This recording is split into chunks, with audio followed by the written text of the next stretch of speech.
I stood there in the blinding Colorado sun, squinting at the empty spot where our car had been just 10 minutes ago. My wife, Chloe, and her friends, Isla, Stephanie, and Lauren, had vanished.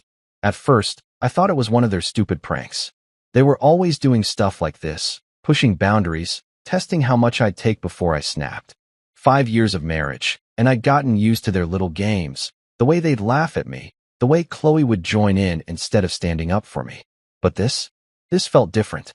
My phone was still plugged into the car charger, my wallet tucked in the glove box. All I had was the faded t-shirt and jeans I was wearing, and a growing pit in my stomach as the minutes ticked by. We'd been on this road trip to Stephanie's lake house for 3 days now, and I'd been miserable the whole time. Chloe had begged me to come, said it'd be a chance to bond with her crew. I wasn't big on the idea. Her friends always treated me like an outsider, tossing out jabs and inside jokes I wasn't part of, but I went anyway, because I loved her. Or at least, I thought I did. The gas station was in the middle of nowhere, just a dusty little stop off the highway with a flickering sign and a single pump. I'd gone inside to use the bathroom, figuring they'd wait. They always waited. Except this time, they didn't. An hour passed.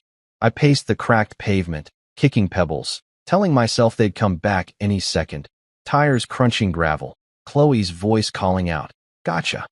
But the road stayed quiet. 2 hours in, sweat was dripping down my neck, and my throat was dry. I kept replaying the last few days in my head. The way Stephanie smirked when she accidentally spilled coffee on my lap.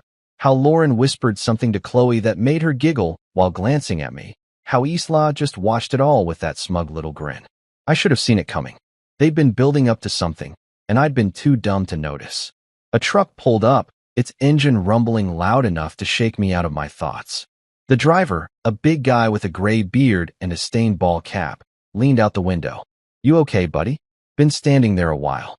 His voice was rough but kind, and it hit me like a punch. I wasn't okay. They weren't coming back. Chloe wasn't coming back. I swallowed hard, trying to keep my voice steady. "Yeah, my ride left me. You think you could help?" He nodded, like it wasn't the first time he'd seen someone stranded out here. "Hop in. Where you headed?" I didn't even know. Home. Back to Chloe. The life we'd built. But as I climbed into the cab, something shifted inside me. 5 years of her laughing at me, brushing me off, letting her friends treat me like garbage. It all came rushing up, hot and heavy. I stared out the window as the gas station shrank in the side mirror. The trucker didn't ask too many questions, just kept driving, humming some old country song. My hands clenched into fists on my lap. I could have borrowed his phone, called Chloe, demanded answers. But what would she say?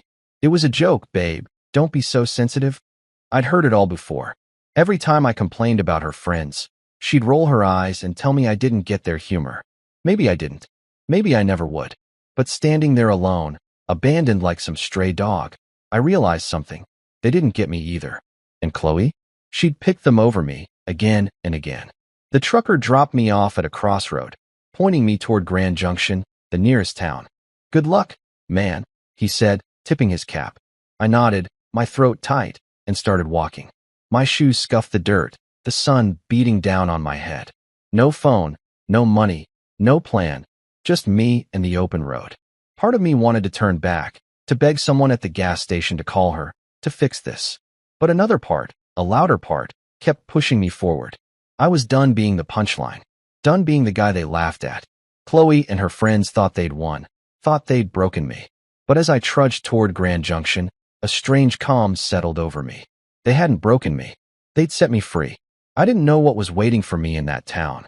I didn't know how I'd eat, where I'd sleep, or how I'd get by with nothing. But for the first time in years, I wasn't scared of what Chloe would think. I wasn't worried about her friend's next move.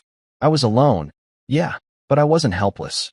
The road stretched out ahead, endless and empty, and I kept walking. They'd left me behind, but maybe that was the best thing they could have done. Maybe this was my chance to figure out who I was without her, without them. By the time the sun started dipping low, turning the sky orange, I'd made up my mind. I wasn't going back. Not to Chloe, not to that life. Whatever came next, it was mine to build. I stood at that dusty crossroad where the trucker dropped me off, the Colorado wind kicking up little swirls of dirt around my feet. Grand Junction was somewhere ahead, but I didn't have a map, a phone, or a dime to my name. Just the clothes on my back and a head full of spinning thoughts. Chloe and her friends had left me high and dry, and part of me still wanted to find a way to call her, to hear her voice, to demand she turn the car around. But then I remembered how she'd laughed when Stephanie accidentally knocked my beer over at the lake house, how she'd shrugged when I asked her to stick up for me. 5 years of that. 5 years of feeling like a guest in my own marriage. No, I wasn't calling her. Not this time. I started walking toward town, my sneakers crunching on the gravel. The sun was still high, baking the ground, and sweat soaked through my shirt. I didn't know how far Grand Junction was. Miles, probably, but I didn't care. Every step felt like a choice, like I was leaving her behind one footprint at a time. My mind kept drifting back to the gas station, to the moment I stepped out of that grimy bathroom and saw nothing but empty pavement. They'd planned it, hadn't they? Chloe, Stephanie, Isla, Lauren, all giggling in the car as they peeled out, thinking it'd be hilarious to ditch me. I could almost hear Chloe saying, "He'll figure it out, he always does." Well, I was figuring it out now, just not the way she expected. A pickup truck rumbled by, and I stuck out my thumb, hoping for a lift. The driver, a guy with a scruffy beard and a faded flannel shirt, slowed down and leaned out the window. "Need a ride?" he asked, eyeing me like he wasn't sure if I was trouble. "Yeah, heading to Grand Junction," I said, keeping my voice steady. He nodded. "Hop in. I'm going that way." I climbed into the passenger seat, grateful for the break. The cab smelled like oil and cigarettes, but it beat walking. "What's your story?" he asked as we rolled down the highway. I hesitated, then shrugged. "Got left behind by some people I thought I could trust." He grunted, like he'd heard that one before. "Happens more than you'd think out here."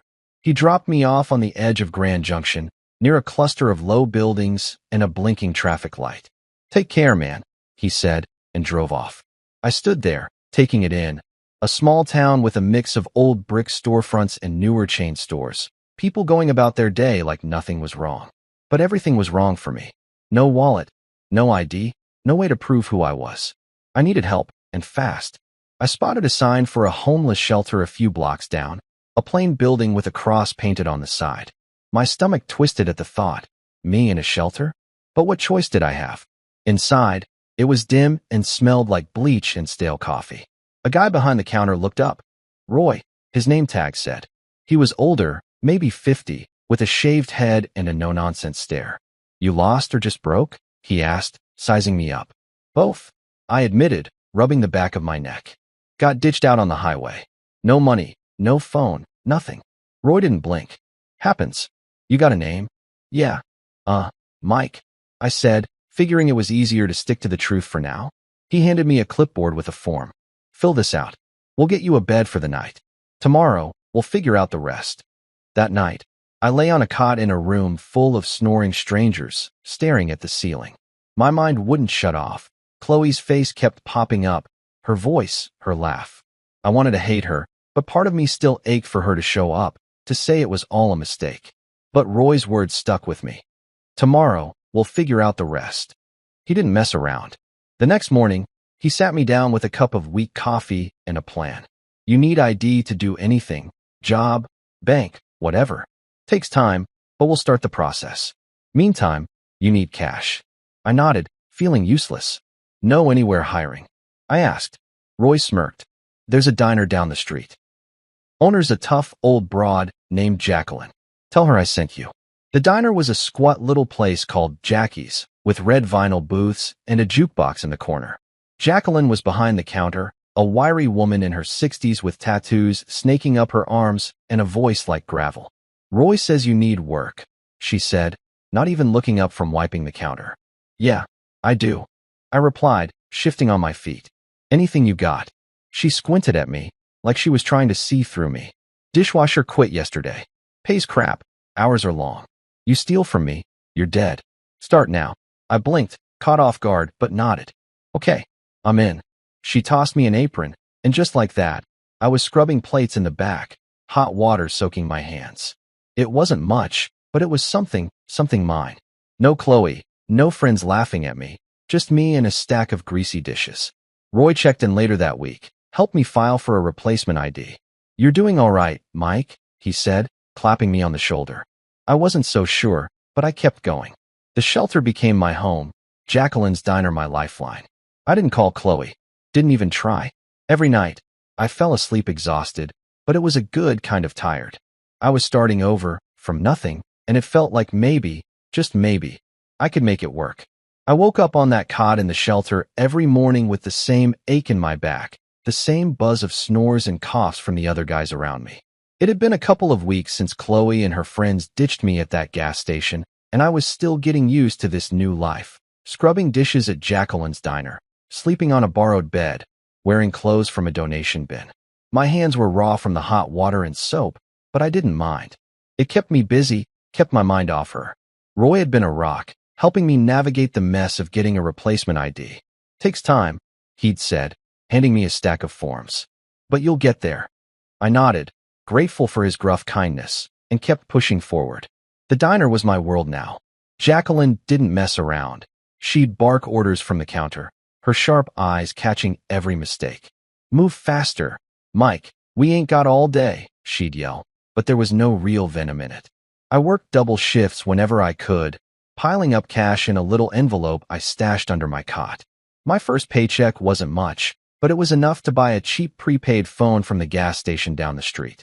I held it in my hands, the plastic still shiny, and felt a rush of something like pride. It wasn't fancy, but it was mine, bought with my own money, not Chloe's, not anyone else's. I didn't need her anymore. Then the call started. I'd only had the phone a day when it buzzed in my pocket while I was elbow deep in suds. I wiped my hands on my apron and pulled it out. Chloe's number flashed on the screen. My stomach dropped. I let it ring, watching it like it might bite me, until it went to voicemail. A minute later, the notification popped up. I shouldn't have listened, but I did. Her voice came through, soft and shaky, like she'd been practicing what to say. Mike, where are you? We waited for you. It was just a joke. We're so worried. Please call me back. I stood there, staring at the sink, the water still running. Worried? They'd left me in the middle of nowhere with nothing. If they'd waited, they'd have come back by now. The phone buzzed again, Stephanie this time. I hit play on her voicemail, and her tone was totally different, all smug and casual. Come on, dude. You have to admit, it was hilarious. Call us back, all right. Hilarious. I clenched the phone so hard my knuckles went white. That's what I was to them. A punchline. A story to laugh about over drinks at the lake house. More calls came after that. A flood of them. Chloe again. Then Lauren. Then Stephanie, piling up with texts and voicemails. We miss you. Where'd you go? This isn't funny anymore. I scrolled through them all, my chest tight, my head spinning. Chloe's words kept echoing. Fake concern, fake tears. She didn't care. None of them did. I sat on my cot that night, the shelter quiet except for the creak of springs and the hum of the heater. The phone glowed in my hand, their messages lighting up the screen. I listened to Chloe's first one again, then Stephanie's, then one from Lauren that was just her giggling before it cut off. My thumb hovered over the call button. Part of me wanted to dial Chloe, to scream at her, to ask why she'd done this. But what would it change? She'd just laugh it off, or cry and make me feel guilty, like she always did. I'd spent years swallowing their crap, smiling through it because I thought that's what a good husband did. Not anymore. I went through the list. Chloe, Stephanie, Isla, Lauren, and blocked every single one.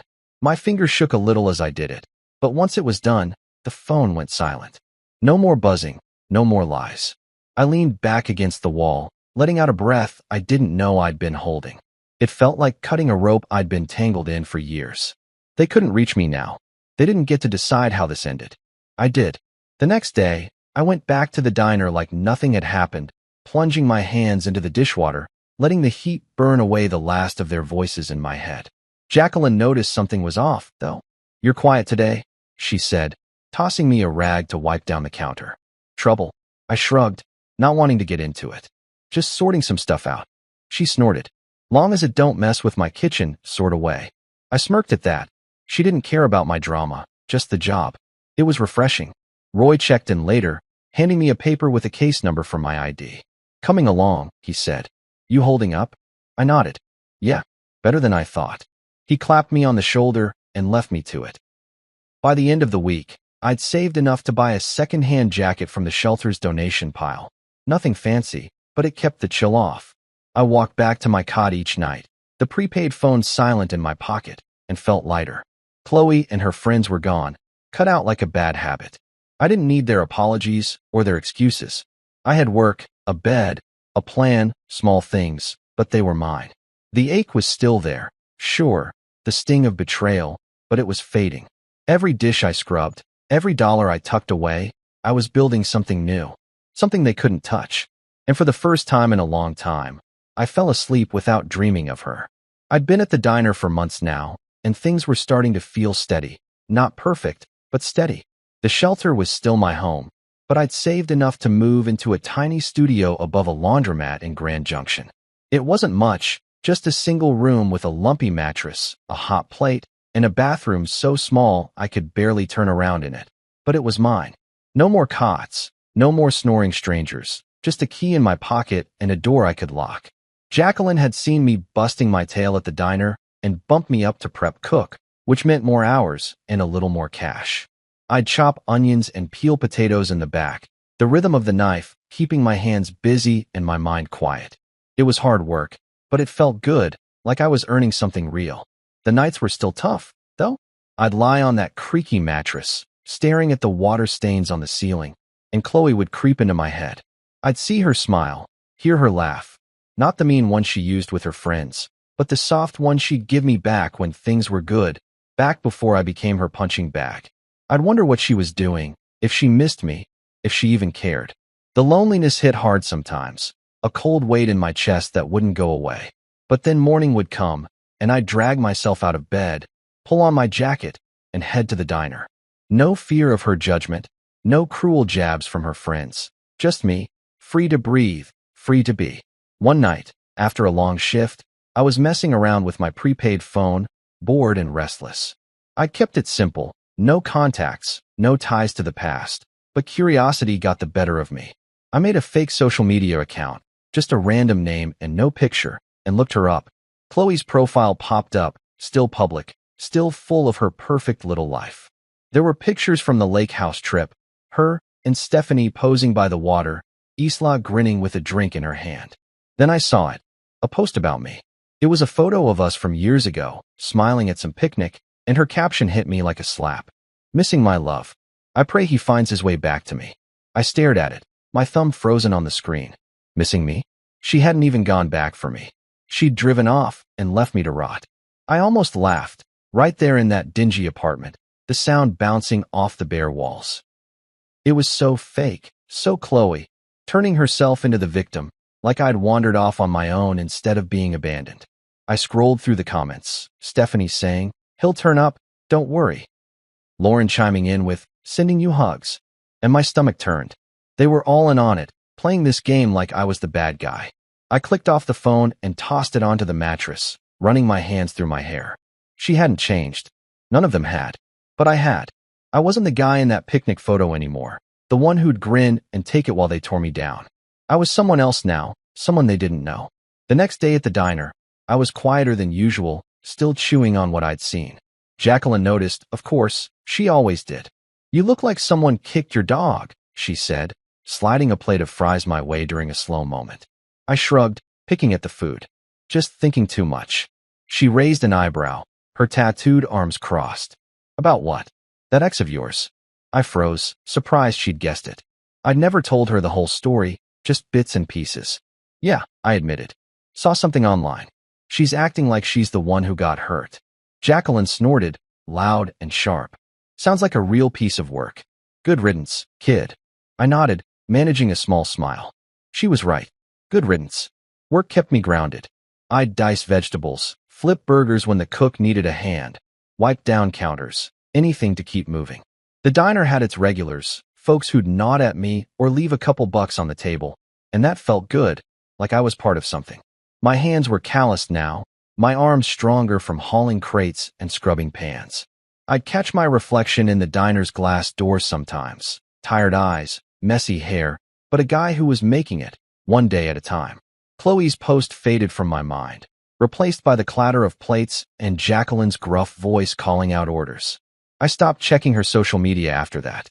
Didn't need to. Whatever she was saying, whatever story she was spinning, it didn't matter. I had my studio, my job, my life, Small, sure, but growing.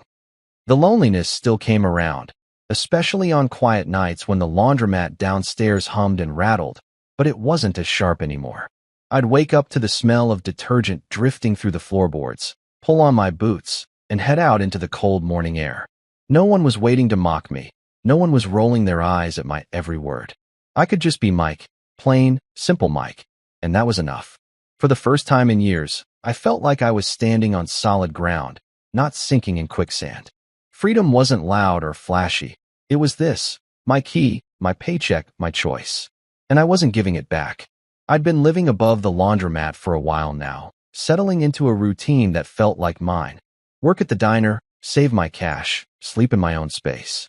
The days blended together, but they were good days, steady ones. Then she walked in, Sienna. She started coming to Jacqueline's diner twice a week, always in the same booth by the window, always with a stack of textbooks and a pen in her hand. She was a med student, I figured, from the way she'd mutter medical terms under her breath while scribbling notes. Her order never changed: Denver omelet, no tomatoes, extra coffee, and she'd barely look up when I brought it over. I'd watch her sometimes, amused at how she'd get so lost in her studying that her fork would hover halfway to her mouth for a full minute before she noticed. I don't know why I started messing with her. Maybe I was bored. Maybe I just wanted to see if she'd crack a smile. I'd swap out my name tag with random names I'd make up, Bob one day, Steve the next, Carl after that, just to see if she'd catch it. She didn't at first, too buried in her books, but one morning, I walked over with Rusty pinned to my shirt, and she finally looked up. Her eyes narrowed, flicking to the tag, then back to my face. "Your name tag is wrong," she said, her voice quiet but firm, like she was diagnosing me. I grinned, caught off guard. "Is it?" I shot back, even though it was. My real name was Mike, and she'd never asked. She smirked, just a little, and went back to her notes. That was it, our first real moment, and it stuck with me. Work kept me busy, but Sienna became the highlight of my week. She'd show up, order her usual, and I'd find excuses to swing by her table, refill her coffee, clear her plate, ask if she needed anything. She'd nod or mumble a thanks, but that smirk stayed in my head, like a challenge. One day, she came in looking frazzled, her hair messy, her books heavier than usual. "Rough night?" I asked, setting her coffee down. She sighed, rubbing her eyes. "Exams. I haven't slept in 2 days." I nodded, not pushing it, but I slipped an extra hash brown onto her plate when she wasn't looking. She noticed, glanced up at me, and said, "You're sneaky." I just shrugged. "Gotta keep you awake somehow." Our first date wasn't even planned. She came in one evening, all dressed up, jeans and a nice top, not her usual sweatshirt, and told me her friends had bailed on a reservation at some fancy pizza place across town. "I'm not wasting it," she said, half to herself, then looked at me. "You free?" I was wiping down the counter, my shift almost over, and Jacqueline was in earshot. "Go on, kid," she barked, waving me off. "You're no use to me moping around." So I went. We split a pepperoni pizza and a pitcher of soda, and she laughed, really laughed, when I told her about the name tag thing. "I knew it wasn't Rusty," she said, her eyes bright. "You're not that old." We talked all night, about her med school stress, my diner gig, dumb stuff like favorite movies. It was easy, natural, like we'd known each other forever. 6 months later, she moved into my little studio. It was cramped. Her books took up half the space, and we'd trip over each other making dinner on that tiny hot plate, but I didn't care. She'd study late, her lamp glowing while I slept, and I'd wake up to her muttering anatomy terms in her sleep. It was weirdly comforting. A year after that, we got a bigger place together, a real apartment with a kitchen and a couch that didn't smell like bleach. Sienna was different from Chloe. She didn't mock me, didn't make me feel small.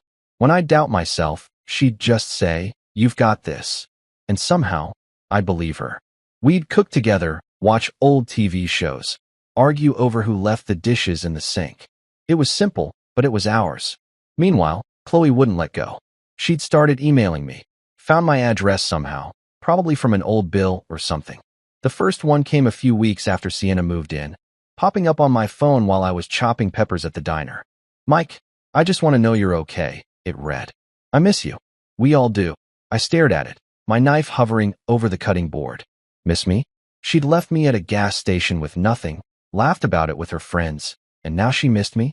I deleted it without replying. More came after that, some short, some long, all dripping with that fake sweetness she'd mastered.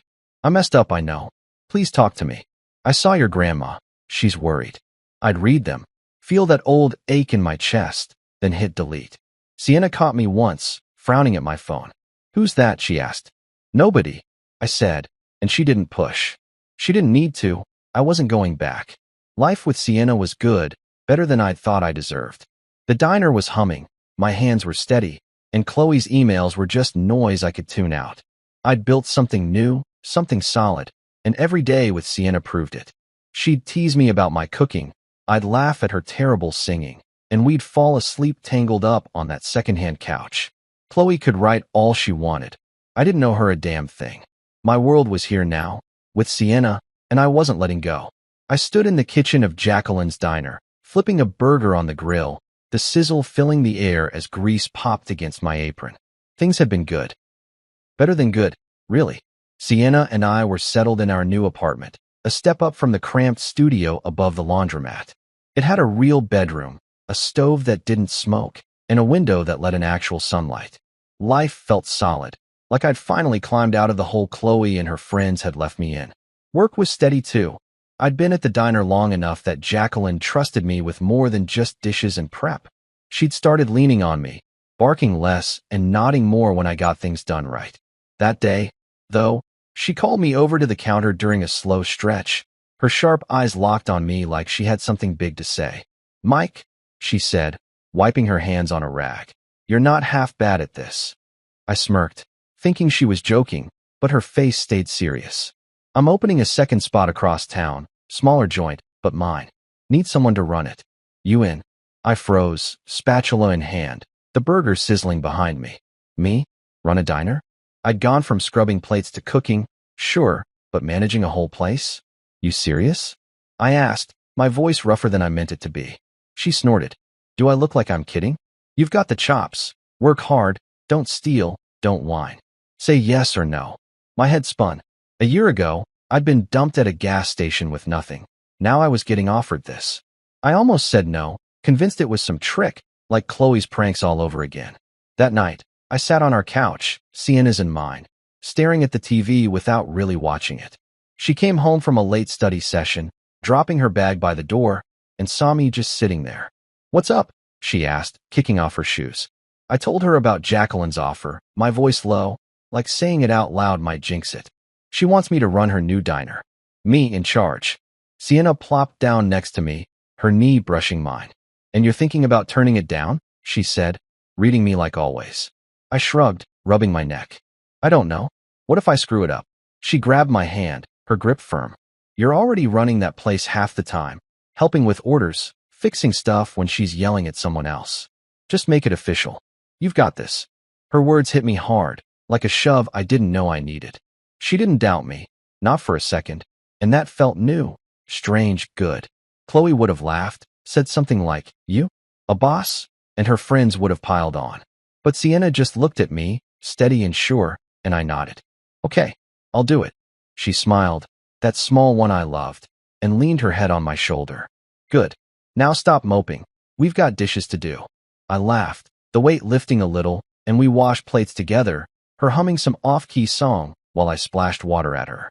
The next day, I told Jacqueline yes. She grunted, like she'd expected it, and handed me a set of keys. Don't burn it down, she said, then went back to counting cash. The new diner was a hole-in-the-wall spot. 10 tables, a counter, a kitchen barely big enough for two, but it was mine to run. I started the next week, setting up schedules, ordering supplies, cooking when the line got slammed. It was chaos at first, waitresses forgetting orders, me burning a batch of fries, but I figured it out. Sienna was right. I'd been doing this stuff already, just without the title. The place started humming, regulars trickling in, and Jacqueline even stopped by once, nodding like she approved. Not bad, kid, she said, and I felt taller than I had in years. Then Chloe's email came. I was at the new diner, checking inventory on my phone, when it popped up. Mike, your grandmother's been asking about you. Please let us know you're alive. My gut twisted. Grandma. She'd always been sweet, sending me cards even after I married Chloe. But Chloe bringing her up now? It was a cheap shot, a hook to reel me back in. I pictured her typing it, fake tears in her eyes, trying to guilt me like always. I deleted it, my thumb slamming the screen harder than it needed to. She didn't get to use grandma against me, not after what she'd done. I hadn't called home in a while, sure, but I'd fixed that myself, not through her. I threw myself into the diner after that, keeping my hands busy so my mind wouldn't wander. The place was picking up, truckers stopping by, locals chatting me up like I was one of them. I'd come home to Sienna studying at our table, her books spread out, and she'd ask how it went. Good, I'd say and mean it. We'd cook dinner. Nothing fancy, just pasta or burgers, and talk about her classes, my day, the future. Chloe's emails kept coming, piling up in my trash folder, but I didn't open them. She was a ghost, a shadow I could ignore. My life was here. The diner, Sienna, the keys in my pocket. I'd been abandoned once, left to figure it out, and I had. Now I was building something better, something they couldn't touch. Every night, I locked up the diner, drove home to Sienna, and felt like a man who'd finally found his footing. I was flipping eggs in the kitchen of my third diner, the one on the edge of town, when my phone buzzed in my pocket. The morning rush was in full swing, truckers hollering for coffee, waitresses darting between tables, and I almost ignored it. 15 years had turned me into a different man. Sienna and I were married, 2 kids tearing up our house, 3 diner locations keeping me busy. Life was good, loud, full. Nothing like the empty shell I'd been when Chloe left me at that gas station. I wiped my hands on my apron, pulled out my phone, and saw it. A LinkedIn notification. Someone viewed your profile 27 times today. My stomach did a little flip. I didn't use LinkedIn much, just a basic page with my name, the diners, a blurry photo Sienna made me take. But 27 times? That wasn't normal. I tapped it open, the grill hissing behind me, and there she was, Chloe. Her name hit me like a cold splash of water, right there on the screen, tied to some company I didn't care about. 27 views in one day. She'd been digging through my life, over and over. I set the phone down, my hands gripping the counter, trying to steady myself. 15 years, and she was back, creeping in like a shadow I thought I'd shaken off. I flipped the eggs, barely watching, my mind racing. What did she want? Why now? I'd blocked her emails years ago, ignored her guilt trips, built a whole world without her. But here she was, poking around, silent but loud in my head. The diner smelled like bacon and syrup, the clatter of plates keeping me grounded. I plated the eggs, handed them off to a waitress, and tried to focus. Coffee needed refilling, hash browns were burning, but Chloe's name stuck with me. I pictured her sitting somewhere, clicking my profile, seeing the diners, maybe even the old job at Jacqueline's I'd listed. Did she know about Sienna? The kids? I hadn't posted much, just enough to look legit, but 27 views meant she was looking hard. I wiped my forehead, sweat mixing with the heat, and grabbed my phone again. Her profile stared back. Chloe, older now, hair cut short, a tight smile in her picture. Consultant, it said. I didn't read more. Didn't want to. I stepped into the back, a tiny storeroom with shelves of flour and canned goods, and leaned against the wall. My heart was thumping too fast, like I'd run a mile. 15 years, 2 kids, a wife, a business, and she could still rattle me. I hated that. I'd worked so hard to bury her, to forget the gas station, the laughter, the way she'd made me feel like nothing. Now she was back, not even saying anything, just watching. Was she jealous? Mad? Desperate? I ran my hands through my hair, pacing the cramped space. Part of me wanted to message her, "What's your deal?" But I stopped myself. That's what she'd want. Me reaching out, giving her a crack to slip through. I went back to the grill, threw myself into the rush, cooking, pouring, wiping down tables when the waitresses got swamped. The regulars nodded at me. Some guy asked for extra ketchup, and I kept moving, kept my hands busy. But she was there, in the back of my mind, those 27 views like an itch I couldn't scratch. I didn't tell Sienna when I got home that night. She was on the couch, folding laundry, the kids upstairs yelling about some game. Busy day? She asked, glancing up. Yeah, I said, forcing a smile, kissing her forehead. Same old. She didn't push, just handed me a pile of socks to sort, and I sat there, folding, pretending everything was fine. The house was warm, Smelled like dinner. Chicken and rice, Sienna's go-to, and the kids tumbled down, begging for dessert. I laughed, said no, felt normal for a minute. But Chloe lingered, a ghost I couldn't shake. I didn't check LinkedIn again, didn't need to see if she'd looked more. 27 was enough. I helped Sienna with the dishes, her hip bumping mine, and tried to let it go. My life was here, 2 kids fighting over the last cookie, a wife who didn't laugh at me, diners I'd built from nothing. Chloe couldn't touch that, not really. Still, I went to bed with her name in my head, staring at the ceiling while Sienna slept beside me. The next day, I was at the first diner, pouring coffee, when my phone buzzed again. I didn't look, just shoved it deeper in my pocket. If it was her, I didn't want to know. I'd spent years locking her out, and now she was knocking, quiet but steady. I focused on the work, grill, counter, cash register, kept my hands moving, my voice steady. She was out there, somewhere, but I was here, standing tall. Whatever she wanted, whatever game she was playing, I wasn't biting. Not yet. Not ever, if I could help it. I was wiping down the counter at the original diner, the one Jacqueline first hired me for, when the door jingled and they walked in, Chloe, Stephanie, and Isla. It was 3 days after those LinkedIn alerts, and I'd been on edge, half expecting something like this. The breakfast rush had just died down, leaving a handful of regulars sipping coffee, the air thick with grease and burnt toast. I saw them before they saw me, Chloe's short hair catching the light, Stephanie's swagger still there, Isla hunched like she wanted to disappear. My gut twisted, hands freezing on the rag. 15 years since they ditched me at that gas station, and now they were here, in my diner, my turf. I didn't move, just watched them pick a booth by the window and sit, their voices low but familiar. I could have stayed back, let the waitress handle it, but something pulled me out there. Maybe anger, maybe just needing to see it through. I grabbed a pot of coffee, more for something to hold than anything else, and walked over. Chloe spotted me first, her eyes going wide, her mouth dropping open.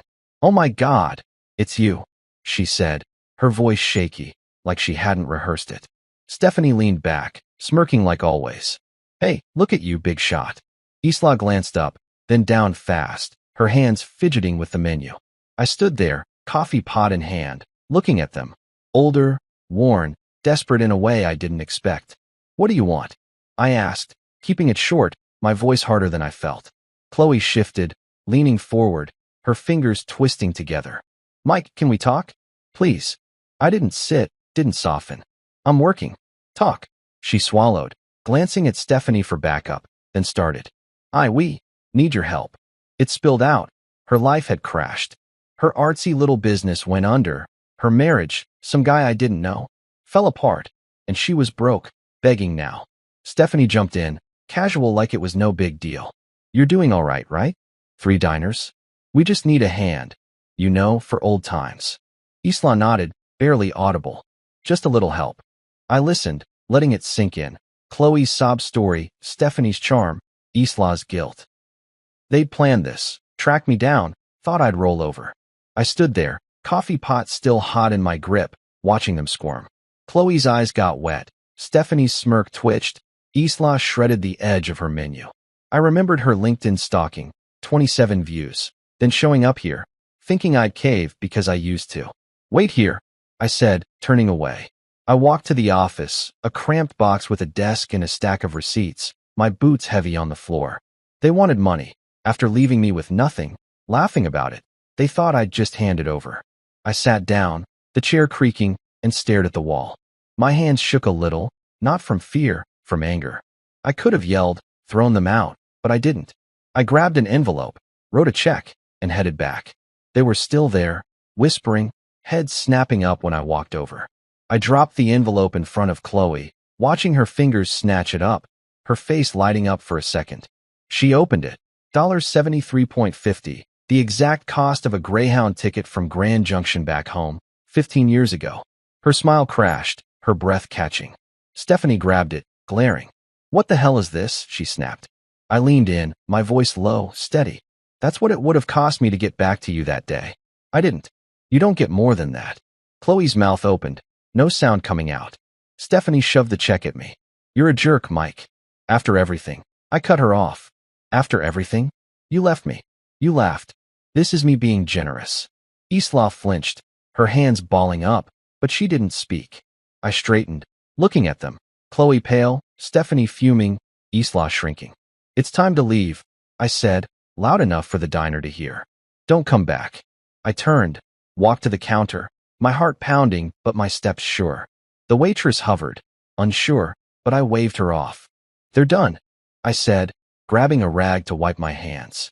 They sat there a minute, stunned, then scrambled up, Chloe shoving the envelope in her purse, Stephanie muttering, Isla trailing behind. The door jingled shut, and the diner went back to normal, coffee pouring, forks clinking, like they'd never been there. I stood behind the counter, pouring myself a cup, my hands steady now. They'd come begging, thinking I'd bend, and I'd shut them down.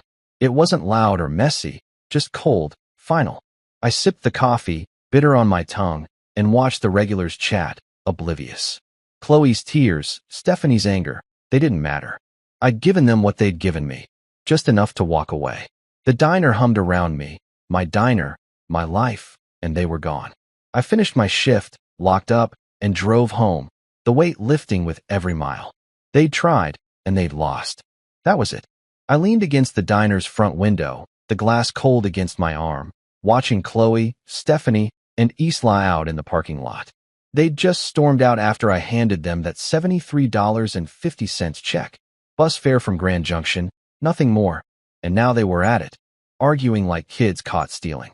Stephanie was loud, her hands slashing the air, her face twisted up like she wanted to hit something. Chloe stood there, the envelope crumpled in her fist, staring at the ground, her shoulders hunched. Isla hung back, her arms crossed tight, looking like she might bolt or cry. Maybe both. I couldn't hear them through the window, but I didn't need to. They'd come in begging, thinking I'd cave, and I'd sent them packing. Now they were unraveling, and I just watched, feeling nothing.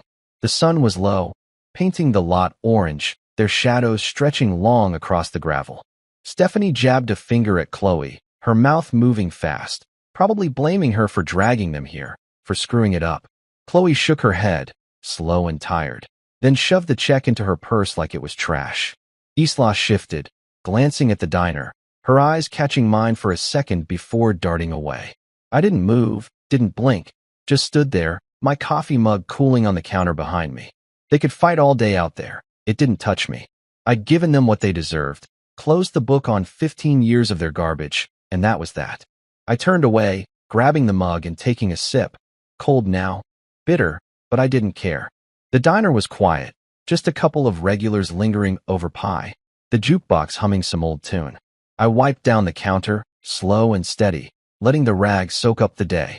The waitresses buzzed around, clearing tables, shooting me quick looks but keeping their mouths shut. They knew something had happened. Those three walking in, me walking out with that envelope, but I didn't explain. "You good, Mike?" one asked, stacking plates. "Yeah," I said, short and sharp, and went back to wiping. I didn't want their questions, didn't want to drag it out. Chloe and her crew were gone, and I was done. Driving home, the truck's engine growled under me, the road dark except for my headlights cutting through. My hands gripped the wheel, my mind stuck on that scene. Chloe's face when she saw the check, Stephanie's snarl, Isla's silence. It should have felt good, shutting them down, and it did, mostly. But there was this itch, a little nag I couldn't shake. They'd looked desperate, broken, Chloe especially, with her sob story about her life falling apart. 15 years ago, I'd have cared, run after them, tried to fix it. Now, I just watched them leave. The house came into view, lights on, Sienna's car in the drive, and I let out a breath. This was real, my family, my life, not them. I walked in, kicking my boots off by the door, the smell of leftover lasagna hitting me. Sienna was at the kitchen table, papers spread out, a pen in her hand, grading again, probably. The kids were upstairs, their voices muffled, likely in bed but not asleep. She looked up, her glasses low on her nose. "Hey," she said, soft, then tilted her head. "You okay?" I nodded, pulling out a chair and sitting across from her, my hands flat on the table. "They came by," I said, keeping it simple. Her eyebrows lifted, but she waited. Chloe, Stephanie, Isla asked for money. I gave them bus fare and told them to go. She set her pen down, leaning back, her eyes steady on mine. "Bus fare?" she asked, a little smile tugging her lips. I told her, $73.50, the exact cost to get back from Grand Junction all those years ago. How Chloe's face fell, how Stephanie snapped, how I walked away. Sienna listened, her hand resting on the table, calm like always. When I finished, she reached over, her fingers brushing mine. They can't take anything from you that you don't give them, she said, her voice firm, quiet. I looked at her, those words sinking in, and nodded. Yeah, I said, my throat tight. She squeezed my hand, then went back to her papers, leaving me sitting there, the weight lifting a little. She didn't need to say more. She got it, got me, and that was enough. We ate leftovers later, just the two of us, the kids finally quiet upstairs. I poked at the lasagna, my head still half in the parking lot, Stephanie yelling, Chloe staring, Isla shrinking. It didn't matter what they said out there, who they blamed. They'd come for a handout, and I'd given them a mirror instead. Sienna didn't ask more, just talked about the kids, our son's math test, our daughter's new obsession with drawing cats. I smiled, nodded, let her pull me back to now. After, we cleaned up, her hip bumping mine at the sink, and I felt steady again. That night, lying in bed, Sienna's breathing slow beside me, I stared at the ceiling. The house creaked, the kids shifting in their rooms, and I replayed it. Those three in my diner, then out in the lot, falling apart. They couldn't touch this, my family, my diners, me. I'd shut the door, locked it tight, and they were on the other side, where they belonged. The itch was still there, faint, but fading. Sienna was right. They got nothing I didn't give, and I'd given them the end. I closed my eyes, the days slipping away, and slept hard, done with their ghosts for good. I stood in the kitchen of our house, stirring a pot of chili on the stove, the smell of spices filling the air. It had been weeks since Chloe, Stephanie, and Isla walked into my diner, since I handed them that $73.50 check and watched them argue in the parking lot.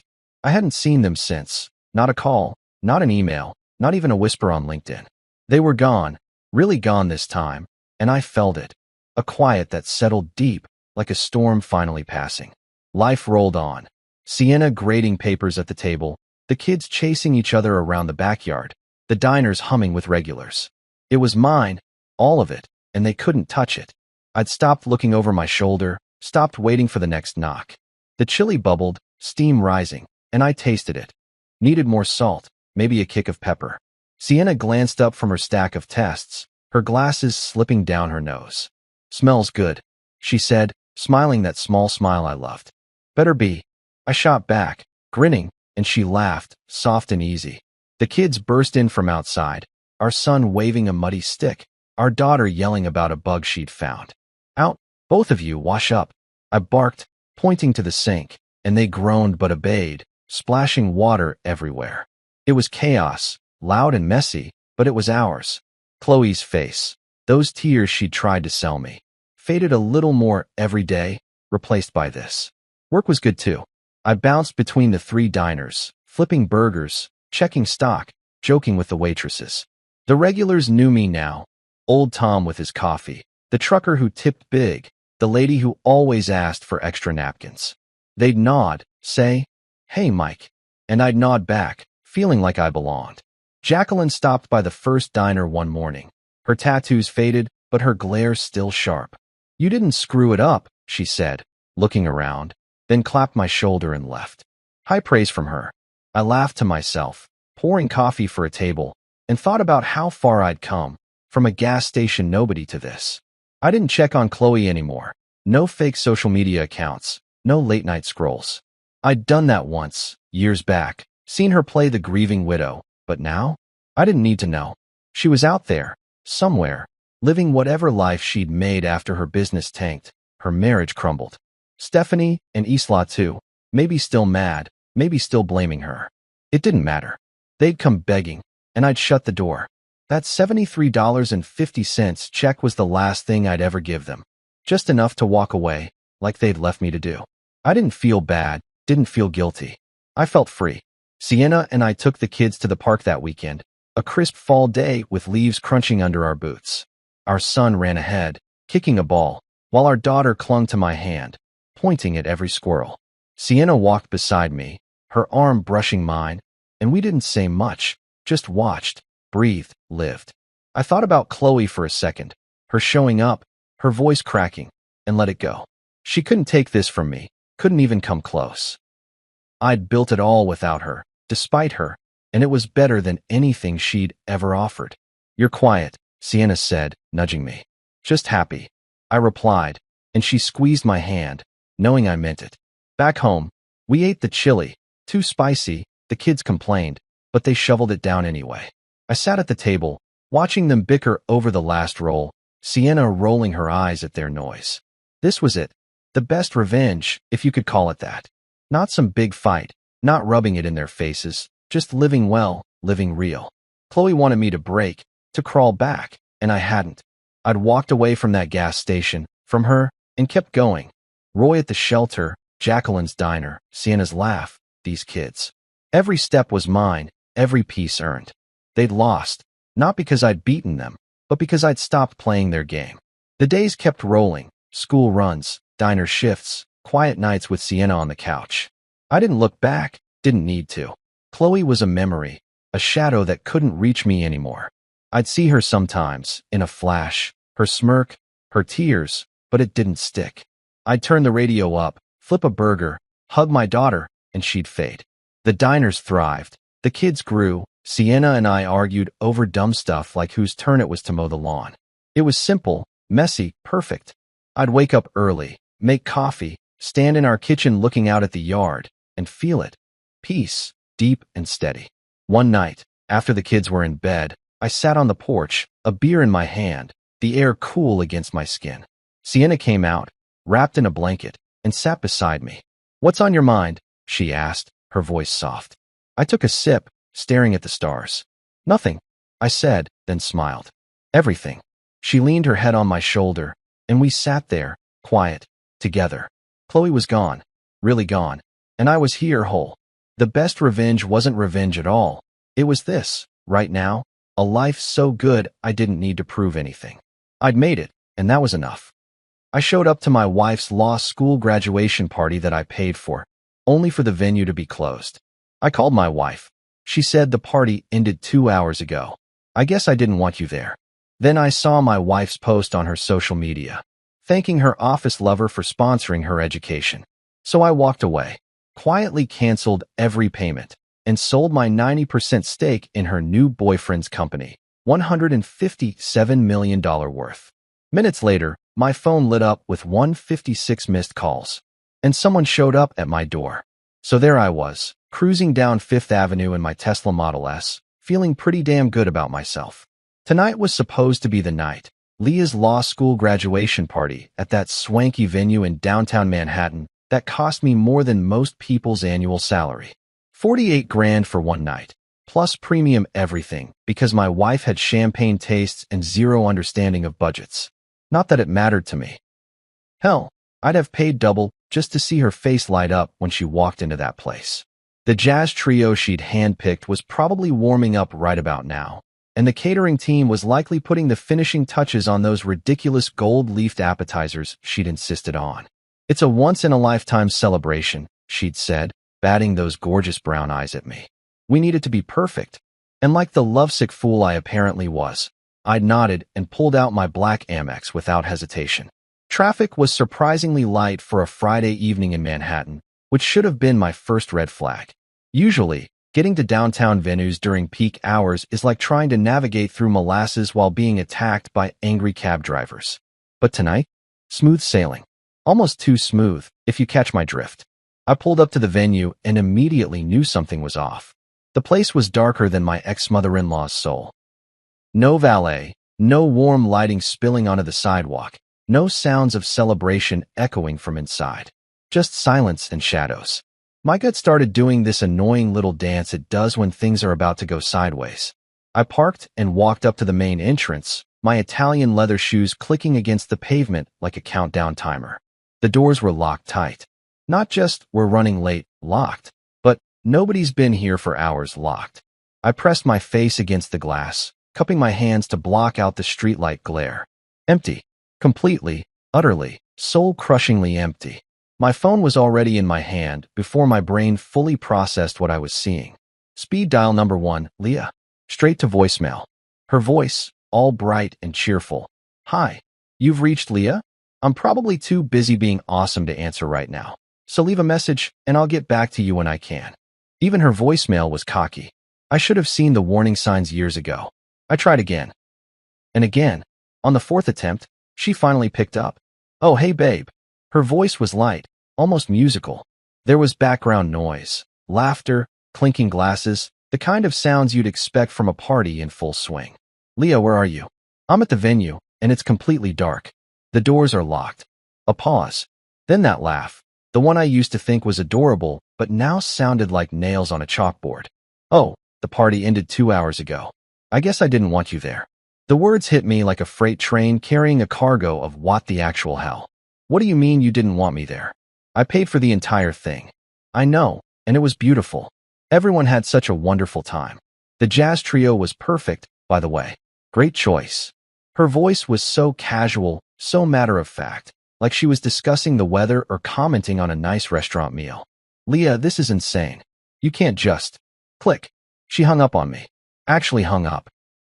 Like I was some telemarketer trying to sell her extended warranty coverage on a car she didn't own.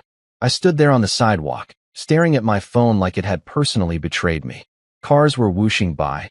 People were walking past with their Friday night plans, and the city was humming along like nothing had happened. But my world had just tilted off its axis. That's when I made my second mistake of the evening. I opened Instagram. There it was, posted just 45 minutes ago. Leah in that champagne gold dress I'd bought her last month from some boutique in Soho that charged more per square inch of fabric than NASA spends on heat shields. She looked absolutely stunning, I'll give her that.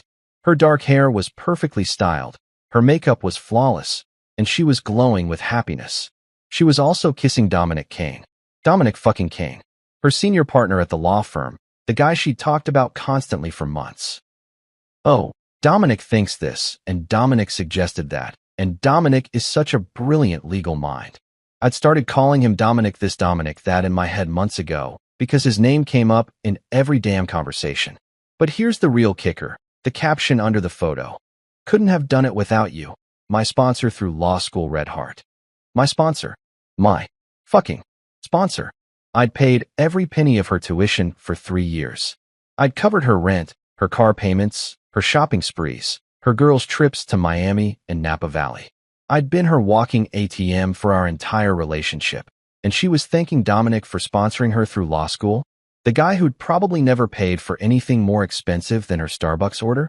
My grip on the phone tightened until I could hear the case creaking. The blood was rushing in my ears, and for a second I thought I might actually pass out right there on the sidewalk. This wasn't just betrayal. This was humiliation served ice cold with a side of public embarrassment. Everyone who mattered to her had been at that party. Her law school friends, her colleagues, probably half the legal community in Manhattan. And they all thought Dominic was her sugar daddy. The comments were already rolling in. Heart eye emojis, congratulations, people tagging their friends to come see the gorgeous couple. One comment made my stomach drop even further. Finally, we were wondering when you two would make it official. You're perfect together. Finally, they've been wondering? How long had this been going on? I scrolled through more photos from the party. There was Leah giving her speech, the speech I'd helped her write, by the way, thanking everyone for their support. There was the cake-cutting ceremony with that ridiculously expensive custom cake I'd ordered from that fancy bakery in Brooklyn. There were group shots of her law school friends, candid photos of the jazz trio playing, pictures of people dancing and laughing and having the time of their lives. At my expense, literally. And in every single photo where couples appeared, there was Leah with Dominic. His arm around her waist, her hand on his chest, both of them looking like they'd stepped out of some romantic movie about successful young lawyers falling in love over case files and late-night coffee runs. I turned away from the locked venue without another word. There was nothing left to say, nothing left to see. The party was over, in more ways than one. Walking back to my car, I felt something shift inside me. The hurt was still there, raw and burning, but underneath it was something colder, something calculating.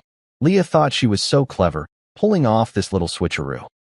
She thought she could just erase me from her success story and replace me with her new boyfriend like I was some inconvenient footnote in her biography.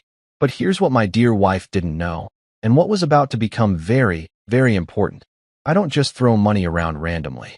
Every dollar I spend, every investment I make, every financial decision that affects my life gets documented, tracked, and recorded with the precision of a Swiss watchmaker. And Dominic Kane? Well, let's just say that our connection ran a lot deeper than Leah realized. The drive back to my apartment was a blur of red lights and rage-induced tunnel vision. I barely remember navigating through Manhattan traffic, which is saying something, because usually driving in this city requires the focus of a neurosurgeon and the patience of a monk. But tonight, I could have been driving blindfolded through a demolition derby, and I wouldn't have noticed. My building's doorman, Carlos, gave me his usual friendly wave, but I could see the concern creep across his face when he got a good look at me. "Evening, Mr. Thompson. Everything all right? Just peachy, Carlos. Living the dream." My voice came out flat, emotionless. Even I could hear how dead I sounded. The elevator ride to the 30th floor felt like it took forever. I caught my reflection in the polished steel doors and almost didn't recognize myself. My usually perfect hair was disheveled from running my hands through it. My tie was crooked, and my eyes had this hollow look that reminded me of those shell-shocked soldiers you see in war documentaries. But as soon as I walked through my front door and saw my apartment, my asterisk apartment, the one I'd bought and paid for and decorated according to my own damn taste, something inside me started to solidify. This wasn't over. Not by a long shot. The place was exactly as I'd left it this morning. Immaculate, organized, and completely under my control. Floor-to-ceiling windows offered a breathtaking view of Central Park, where the city lights twinkled like expensive jewelry scattered across black velvet. The modern furniture was all clean lines and quality materials. None of that fussy antique stuff Leah had been pushing for. It would add character, she'd said. Yeah, well, turns out she was the one lacking character. I poured myself 3 fingers of Macallan 25, the good stuff I usually save for closing major deals, and headed straight for my home office. This room was my sanctuary, my fortress of solitude, my command center. Everything in here was exactly where it should be, arranged with the kind of obsessive precision that had made me successful in the first place. The desk was a thing of beauty, reclaimed walnut from some 19th century barn in Vermont, custom built by a guy in Brooklyn who charged more per square foot than most Manhattan apartments. My laptop sat open in the exact center, flanked by 2 matching monitors and a sound system that cost more than most people's cars. The bookshelf held my collection of business biographies, investment guides, and legal texts that I actually read, unlike some people who just posed with them for Instagram photos. But the real star of the show was sitting in the bottom drawer of my desk, locked away like the precious thing it was, my black leather primary assets binder. I pulled it out and set it on the desk with the reverence usually reserved for religious artifacts. This baby contained 3 years of meticulous record-keeping, every transaction documented with obsessive detail. Bank statements, wire transfer receipts, tuition invoices, rent payments, credit card statements, a complete financial autobiography of my relationship with Leah. See, here's the thing about me that Leah never quite understood. I don't do anything halfway. When I love someone, I love them completely, totally, with every fiber of my being. And when I support someone financially, I document every goddamn penny because that's what smart businessmen do. You keep records. You cover your ass. You make sure you can prove exactly what happened if things go sideways. And boy, had things gone sideways tonight. I opened the binder and started flipping through the pages, each one a reminder of just how generous I'd been. Law school tuition, $180,000 over 3 years, not including books, supplies, and all those study abroad programs she just had to attend. Monthly rent for her apartment in the village, $4,200 for 36 months.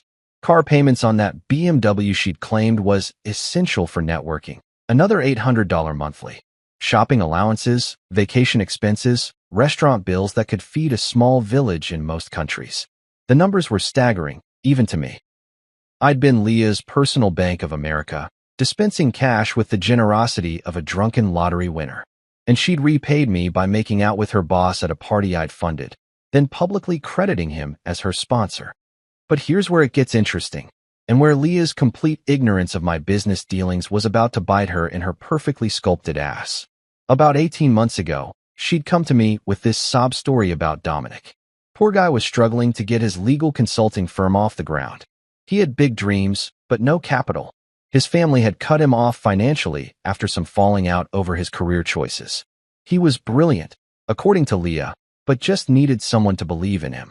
"Baby, you're so good at seeing potential in people," she'd said, curled up next to me on this very couch.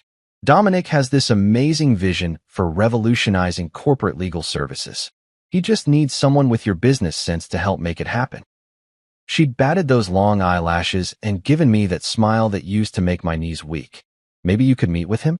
Just coffee, nothing major. I think you two would really click." So I'd met with Dominic. And you know what? The guy actually was brilliant. His business plan was solid, his market analysis was spot on, and his projections were realistic. Kane Dynamics had real potential to disrupt the traditional corporate law model. The problem was, he needed serious capital to make it happen. Way more than a simple loan or investment from friends and family. That's when I'd made my move. I'd offered to fund Kane Dynamics completely. Full startup capital, operational expenses, office space, employee salaries, marketing budget, the whole 9 yards. In exchange, I wanted 90% ownership of the company. Dominic would retain 10% and serve as CEO, but I would be the majority shareholder with full voting control. It was a fair deal, more than fair, actually. Most venture capitalists would have demanded 95% for that level of investment. But I'd liked the guy, and more importantly, I'd wanted to make Leah happy by helping her friend. The paperwork was airtight, drawn up by the best corporate lawyers money could buy. Dominic had signed everything without hesitation, probably because he was so grateful to finally have someone take him seriously. And just like that, I'd become the silent owner of what was now a $157 million company. Kane Dynamics had taken off like a rocket over the past year and a half. They'd landed major contracts with Fortune 500 companies, opened offices in 3 cities, and were being courted by several private equity firms for acquisition. The business press was calling Dominic a legal visionary and a disruptive force in corporate consulting. What they didn't know, what nobody knew except me, Dominic, and our lawyers, was that Dominic Kane was essentially a very well-paid employee of mine. He ran the day-to-day operations, made strategic decisions, and got all the public credit.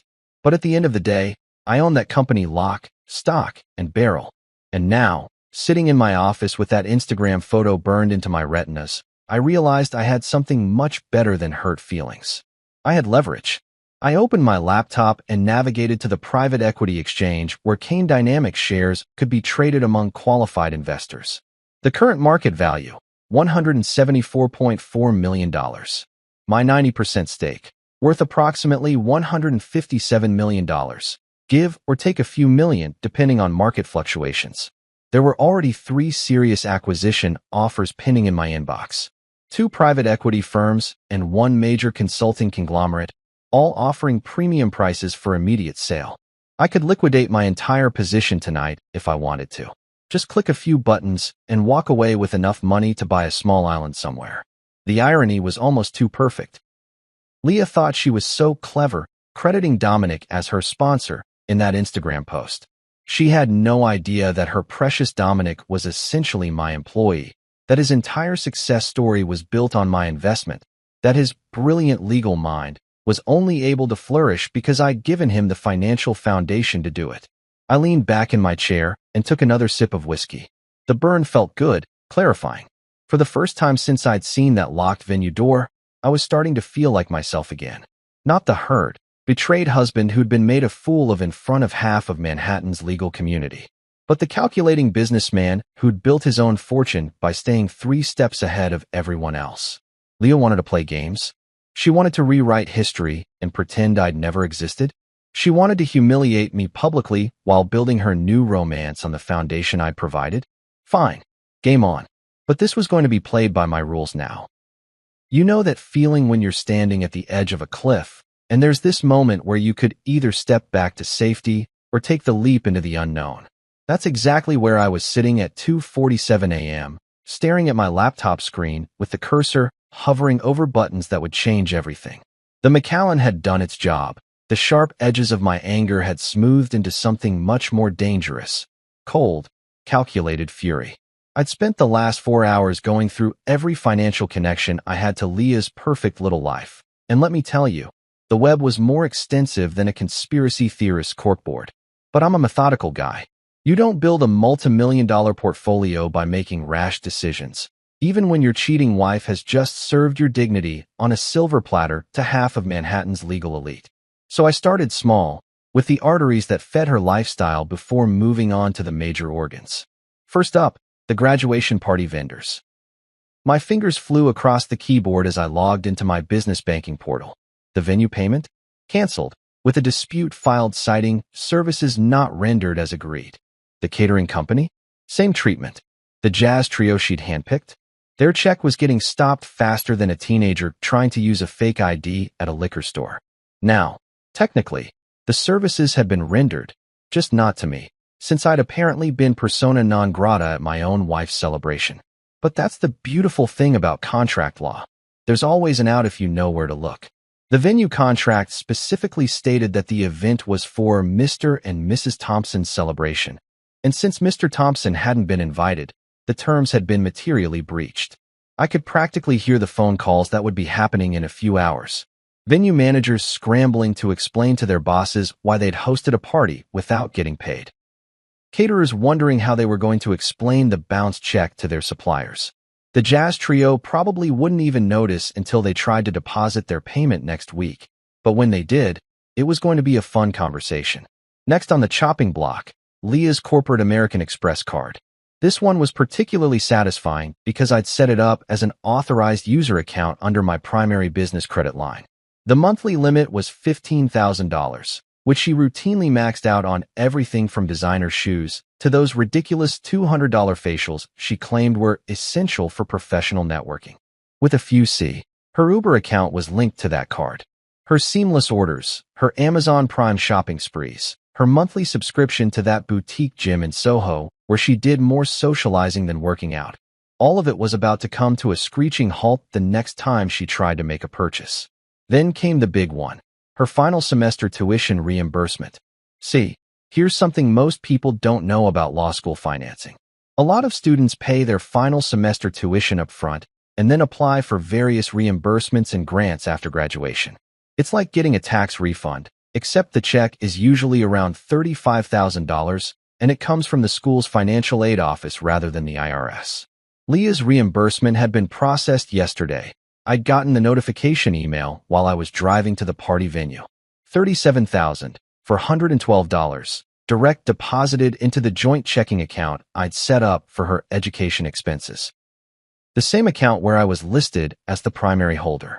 I transferred every penny back to my personal account and then closed the joint account entirely.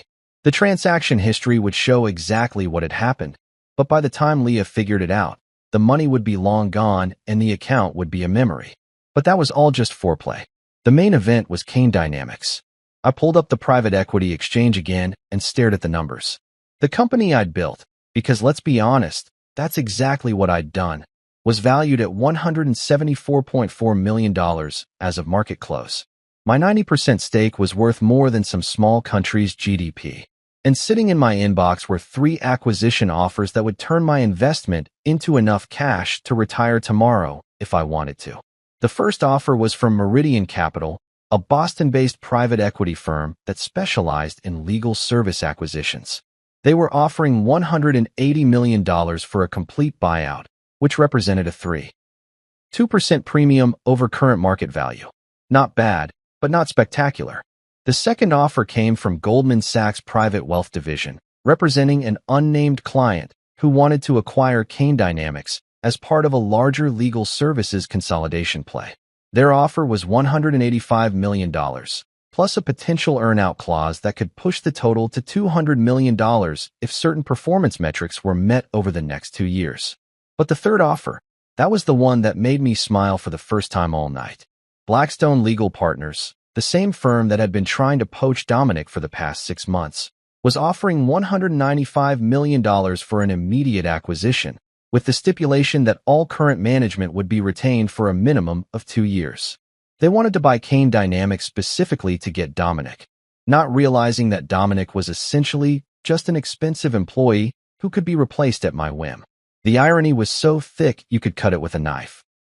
Blackstone was willing to pay nearly $200 million to acquire a company just to get their hands on a guy who was about to find out that his entire career was built on borrowed time and my generosity. I opened a new browser tab and navigated to the secure transaction portal. My fingers hovered over the keyboard as I considered my options.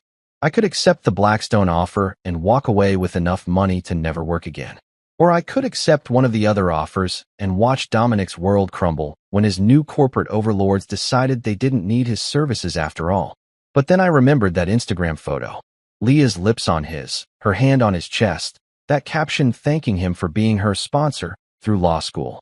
I remembered the comments from their mutual friends. All those people who thought they'd been watching some beautiful love story unfold when they were actually witnessing the most expensive cuckold arrangement in Manhattan's history. Fuck it. I clicked on the Blackstone offer and hit accept terms. The transaction would take 48 hours to fully process, but my shares were now locked in at $195 million. By Monday morning, I would no longer own Kane Dynamics, and Dominic would be working for people who'd paid a premium price for a company they thought he controlled. The beautiful part was that Dominic would probably never know what hit him. He'd wake up Monday morning thinking he was still the visionary CEO of his successful consulting firm. He'd grab his usual coffee from that pretentious place on the corner, check his stock options portfolio, and probably text Leah some cute message about their bright future together. Instead, he'd walk into his office to find representatives from Blackstone waiting to explain the new corporate structure. They'd be polite about it, professional, but the message would be clear. Kane Dynamics was under new management, and Dominic's role was about to be evaluated for optimal strategic fit. In corporate speak, that translates to, "We paid $195 million for your company because we thought you were indispensable, but now that we own you, we're going to figure out whether you're actually worth keeping around." My laptop chimed with a confirmation email. Transaction accepted.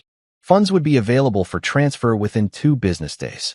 I was now $195 million richer, and the company that had made Dominic into Leah's knight in shining armor was about to become someone else's problem. I leaned back in my chair and finished the last of my whiskey. The city lights twinkled outside my window, and for the first time since I'd stood outside that locked venue door, I felt like I was back in control. Phase 1 was complete. The financial arteries that had kept Leah's lifestyle flowing were now severed, and Dominic's professional world was about to be turned upside down. But this was just the beginning. Tomorrow, the real consequences would start hitting, and I had a front row seat to watch it all unfold. I woke up at 6:30 a.m. to the sound of my phone buzzing like an angry hornet trapped in a mason jar. Even in my half-asleep state, I knew exactly what was happening. The chickens were coming home to roost, and apparently they were pissed off about the accommodations. My phone screen looked like Times Square on New Year's Eve, notification after notification lighting up the display. Text messages, missed calls, voicemails, even a few WhatsApp messages from numbers I didn't recognize. The digital equivalent of pitchforks and torches, all demanding my immediate attention. I made myself a cup of coffee first, because I'm not a savage. Ethiopian single origin, ground fresh, brewed in my $3,000 espresso machine that Leah had called ridiculously overpriced when I'd bought it. Funny how everything I enjoyed was either overpriced or unnecessary, according to her, but her monthly shopping sprees were essential investments in her professional image. The coffee was perfect, rich, smooth, with just enough caffeine to prepare me for whatever shitstorm was waiting in my inbox. I settled into my favorite armchair, the one with the perfect view of Central Park, and finally checked my phone. 156 missed calls. 156. I hadn't seen numbers like that since the 2008 financial crisis, when half my clients were calling to either panic sell everything or beg me to perform some kind of investment miracle that would save their retirement funds. The text messages were even better. A beautiful cascade of desperation, confusion, and barely contained panic that read like a master class in Actions Have Consequences 101. Leah had sent 47 messages between 3 a.m. and 6 a.m. They started out confused. "Babe, my card got declined at the pharmacy. Can you check on that?" Progressed through anger. "This is ridiculous. I need my medications and my card isn't working." And ended up in full-blown panic mode. "Call me back right now." Something is seriously wrong with all my accounts and I need you to fix this immediately. The progression was beautiful to watch. You could practically see the exact moment when she realized this wasn't some computer glitch or banking error.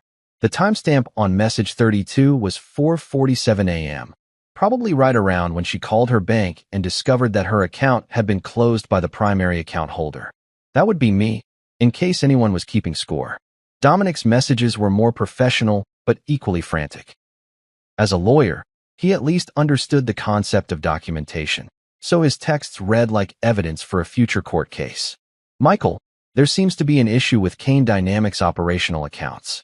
Please call me at your earliest convenience to discuss. Then, 2 hours later, Michael, this is urgent. Our payroll system is showing errors and several vendors are reporting payment issues. We need to resolve this immediately. But the real entertainment was in the voicemails. I grabbed a fresh cup of coffee and settled in for what I knew was going to be better than anything Netflix had to offer. Voicemail number 12 was from the venue coordinator, her voice tight with professional panic. Mr. Thompson, this is Sandra from the Crystal Ballroom. We need to discuss the payment reversal that occurred overnight. Our accounting department is showing a significant discrepancy, and we have vendors asking questions about their payments. Please call me back as soon as possible.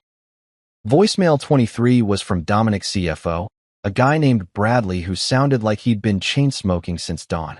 Mr. Thompson, this is Brad Henley from Kane Dynamics. We've got a serious problem with our operating capital, and Dominic mentioned you might be able to help clarify some banking issues. The board is meeting in emergency session, and we really need to get this sorted out before market open. Emergency session. I loved it.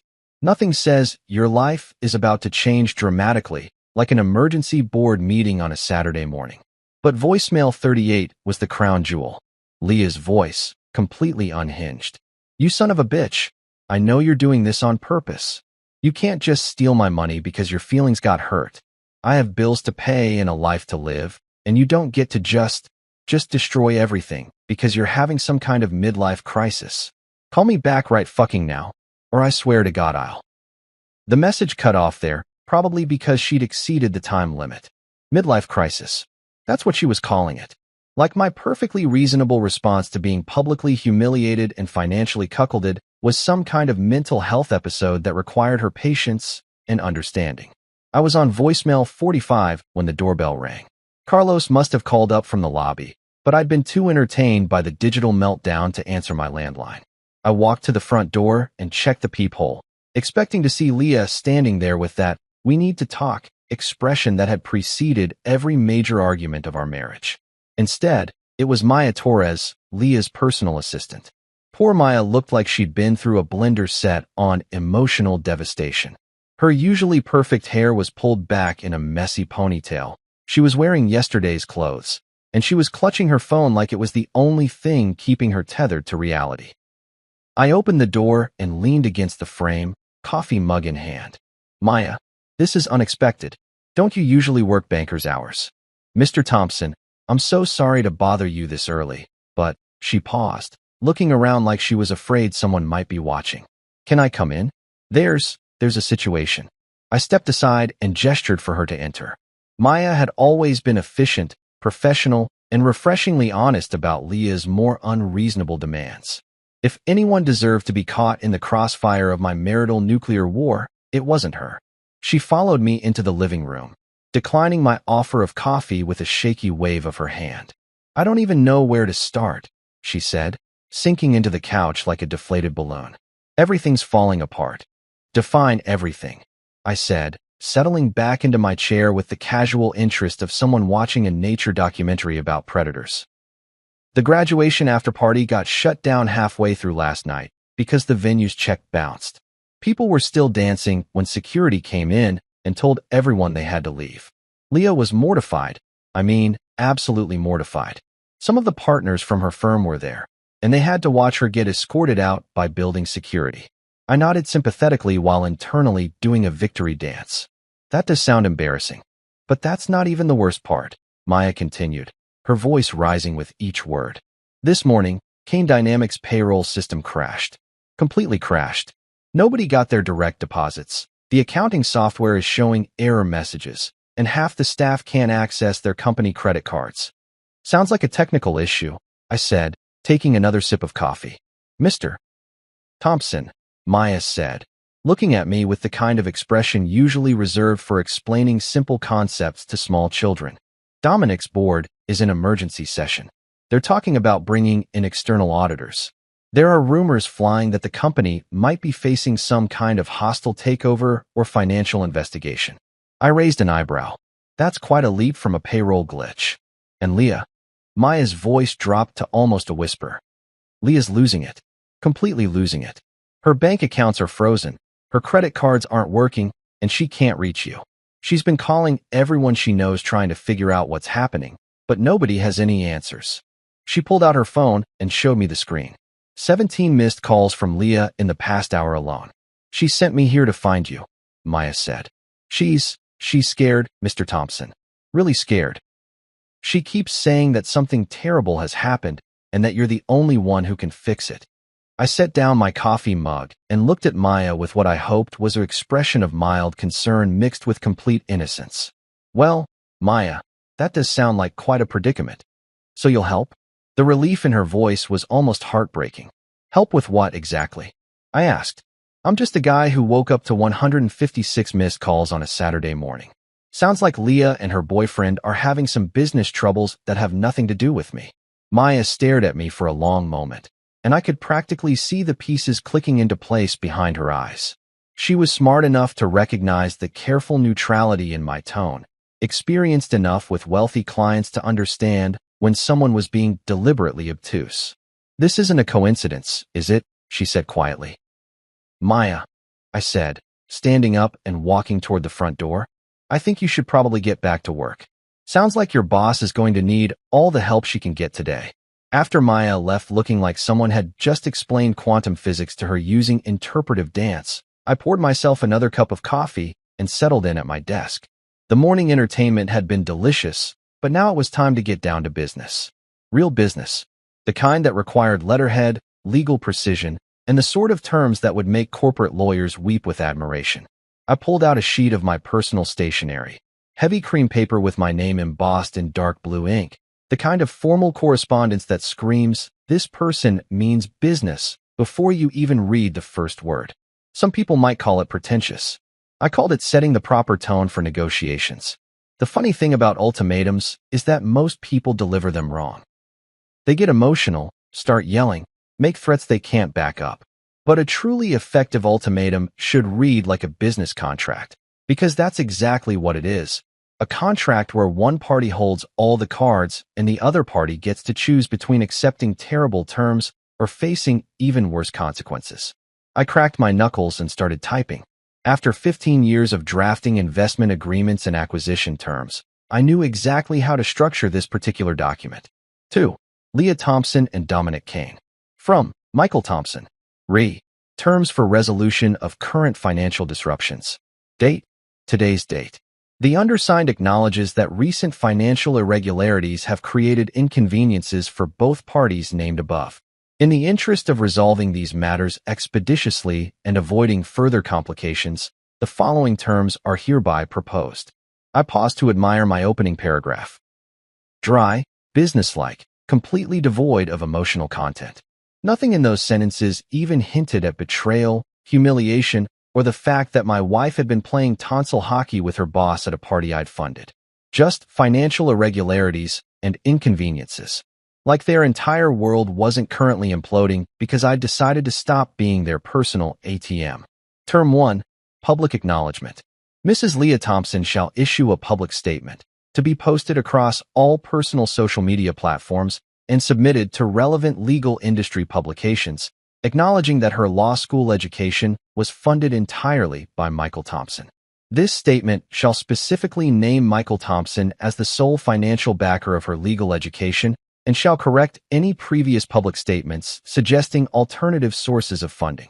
The statement shall be substantively identical to the draft provided as Attachment A to this document. I opened a new document and started drafting Attachment A. This was going to be fun. Statement of correction.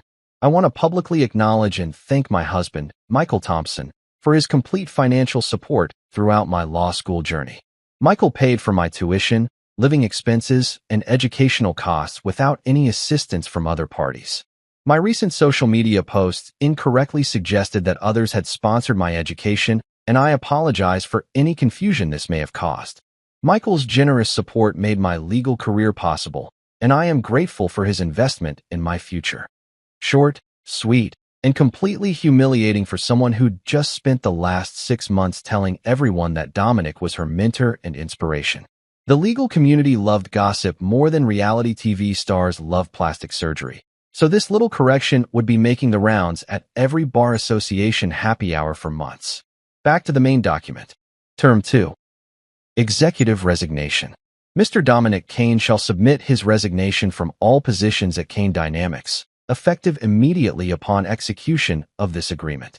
Mr. Kane shall waive any claims to severance, stock options, or other compensation beyond salary earned through his final day of employment.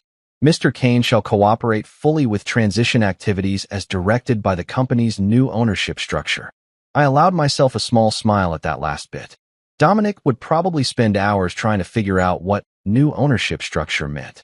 By the time he figured it out, he'd be updating his LinkedIn profile with seeking new opportunities in legal consulting. Term 3. Marital asset protection. Mrs. Leah Thompson hereby waives any claims to marital property, business interests, or other assets acquired during the marriage by Michael Thompson.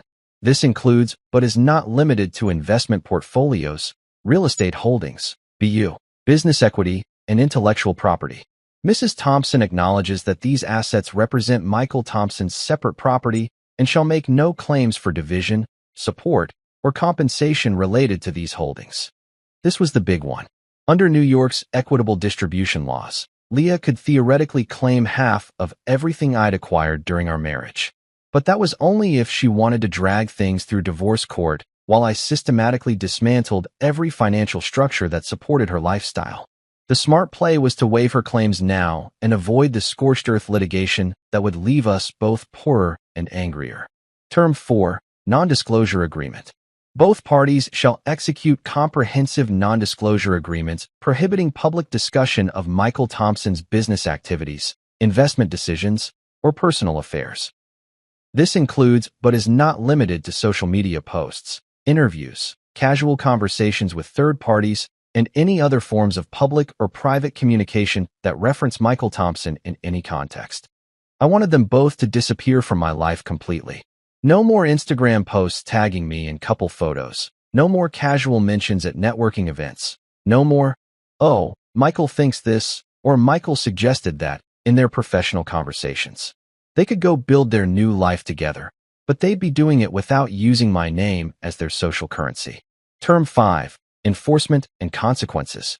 Any violation of these terms shall result in immediate legal action seeking full monetary damages, injunctive relief, and complete asset clawback of all funds previously provided to either party. Michael Thompson reserves the right to pursue all available legal remedies, including but not limited to civil litigation, asset forfeiture proceedings, and criminal referrals where applicable. The stick to go with the carrot, in other words. Play by my rules, or I'd spend the next 5 years and a significant portion of my considerable wealth making their lives a legal nightmare that would make Dante's Inferno look like a spa vacation. I printed the document on my personal letterhead, then printed a second copy for my records. The terms were harsh but fair, or at least, they were as fair as I was feeling toward a cheating wife and her boyfriend who'd been living off my generosity while planning their romantic future together. The beauty of this approach was its simplicity. Leah and Dominic could sign the papers and move on with their lives, or they could refuse and watch as their current financial catastrophe became a permanent state of affairs. I wasn't asking for anything unreasonable, just public acknowledgement of reality, professional consequences for Dominic's poor judgment, and legal protection for my own assets.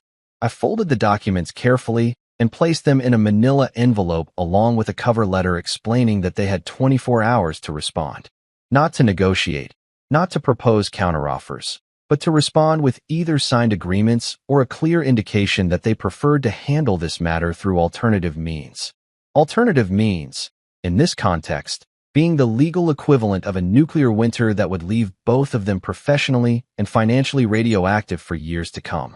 Maya was probably still somewhere in the building, either hiding in the lobby or pacing around outside, trying to figure out how to report back to Leah without becoming the messenger who gets shot. I called down to Carlos and asked him to find her and have her come back up.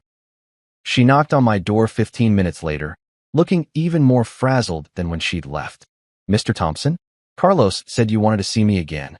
I handed her the envelope. "I need you to deliver this to Leah in person. Not by email, not by text, not left with a doorman or assistant. Hand-delivered, with confirmation that she's read and understood the contents."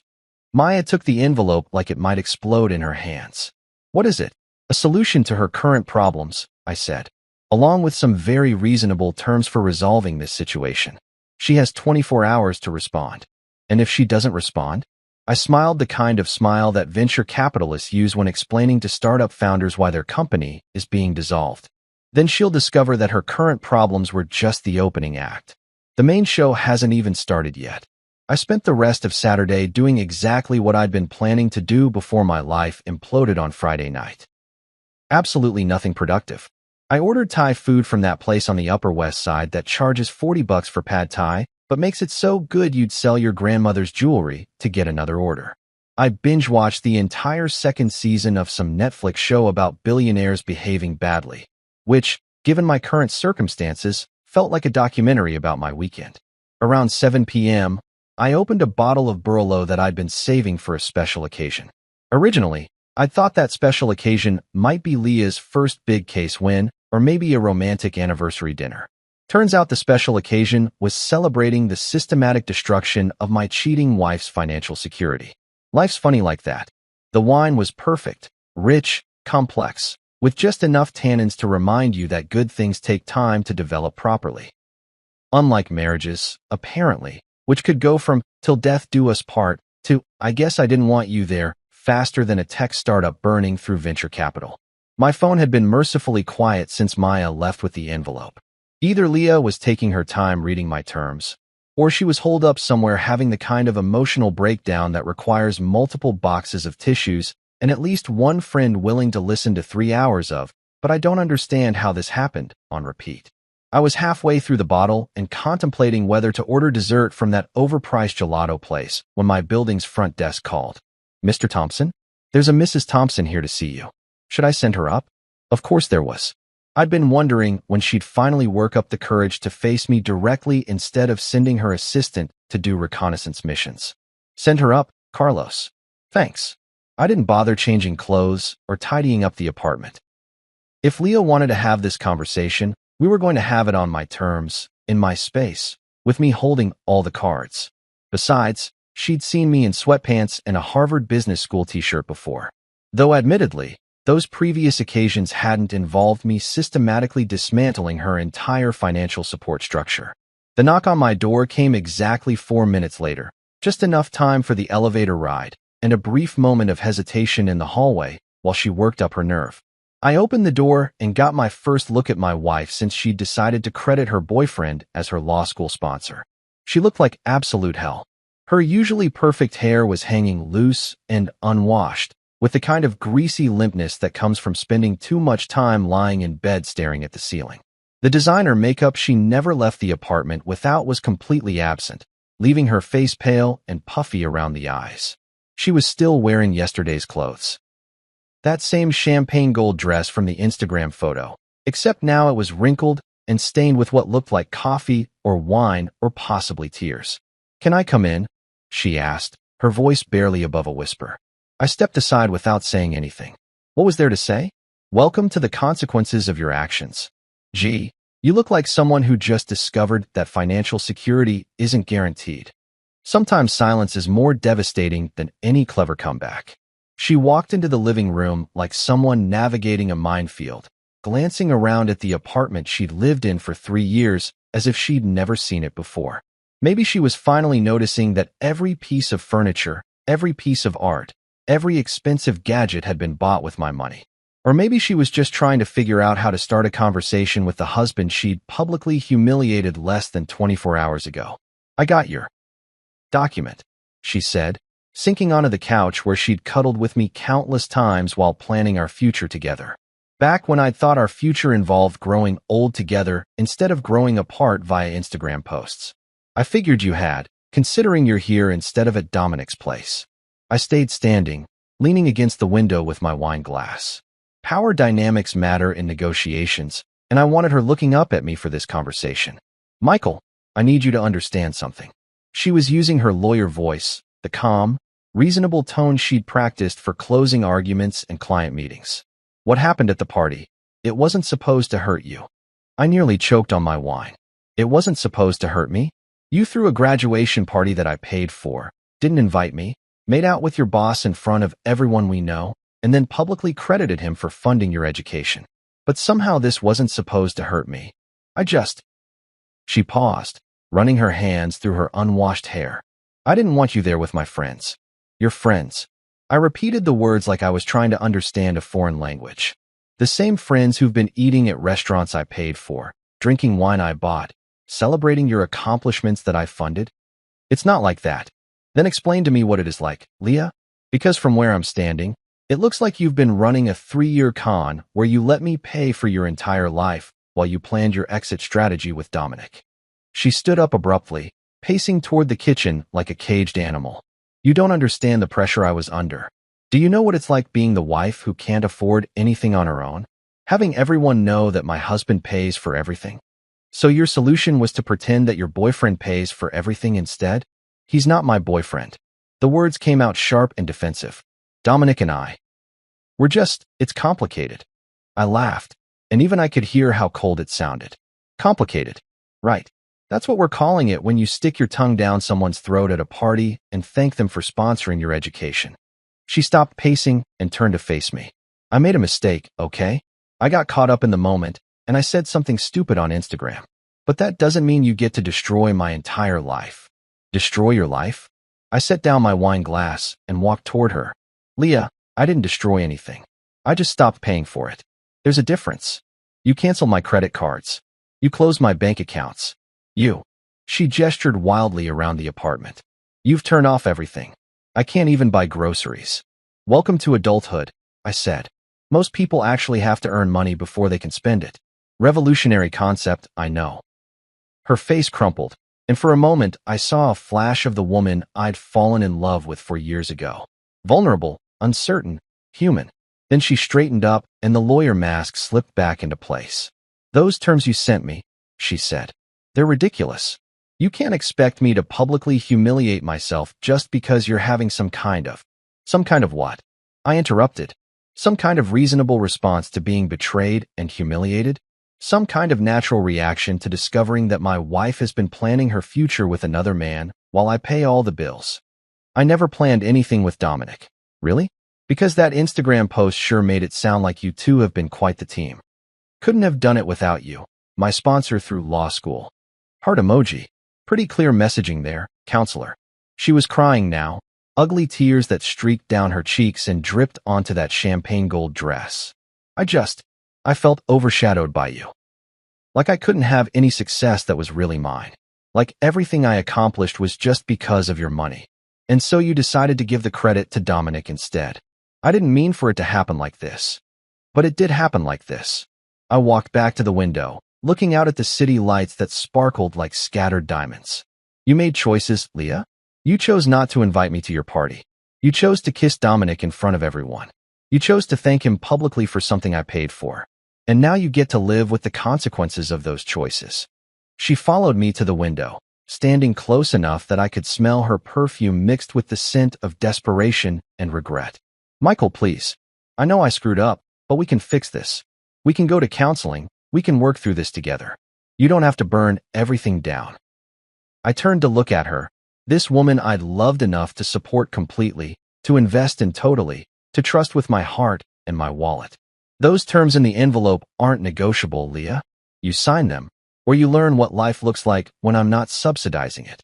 And if I sign them, what then? Then you and Dominic can build whatever life you want together. Just not with my money, and not with my name attached to your success story. She stared at me for a long moment, probably trying to figure out if I was bluffing. I wasn't. The old Michael, the one who'd believed in love and partnership and building a life together, had died somewhere between that locked venue door and that Instagram post. The new Michael was a businessman first, and businessmen don't make deals with people who've already proven they can't be trusted. 24 hours, I said quietly. Sign the papers, or find out what the alternative looks like. Monday morning arrived with the kind of crisp autumn air that makes Manhattan feel like the center of the universe. I chose my outfit carefully: navy Tom Ford suit, Italian leather shoes that cost more than most people's rent, and a tie that whispered, "I own this room," without having to shout about it. Today wasn't just about business. It was about making a statement that would echo through the financial district for months. The Kane Dynamics building on Park Avenue was one of those gleaming glass towers that screamed, "We've made it," to anyone walking by. 47 stories of steel and ambition, with Dominic's company occupying the entire 32nd floor. I'd been here exactly once before, about 6 months ago, when Dominic had insisted on giving me a tour of our expanding empire. Our empire. If he only knew. I walked through the lobby like I owned the place, which, until about 18 hours ago, I basically did. The security guard recognized me and waved me through without the usual visitor badge nonsense.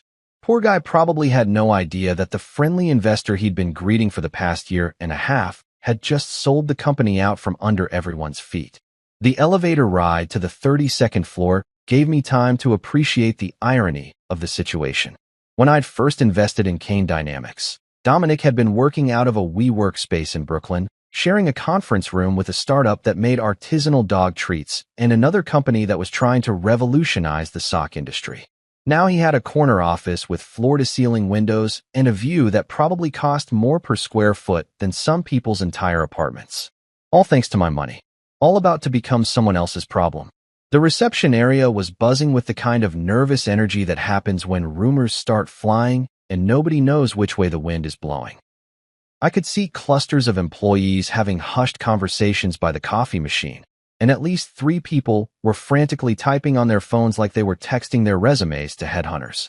Mr. Thompson, the receptionist, a young woman named Jessica who'd always been unfailingly polite, looked relieved to see me. "Thank goodness you're here. Mr. Kane has been trying to reach you all weekend." "I'm sure he has," I said, checking my watch.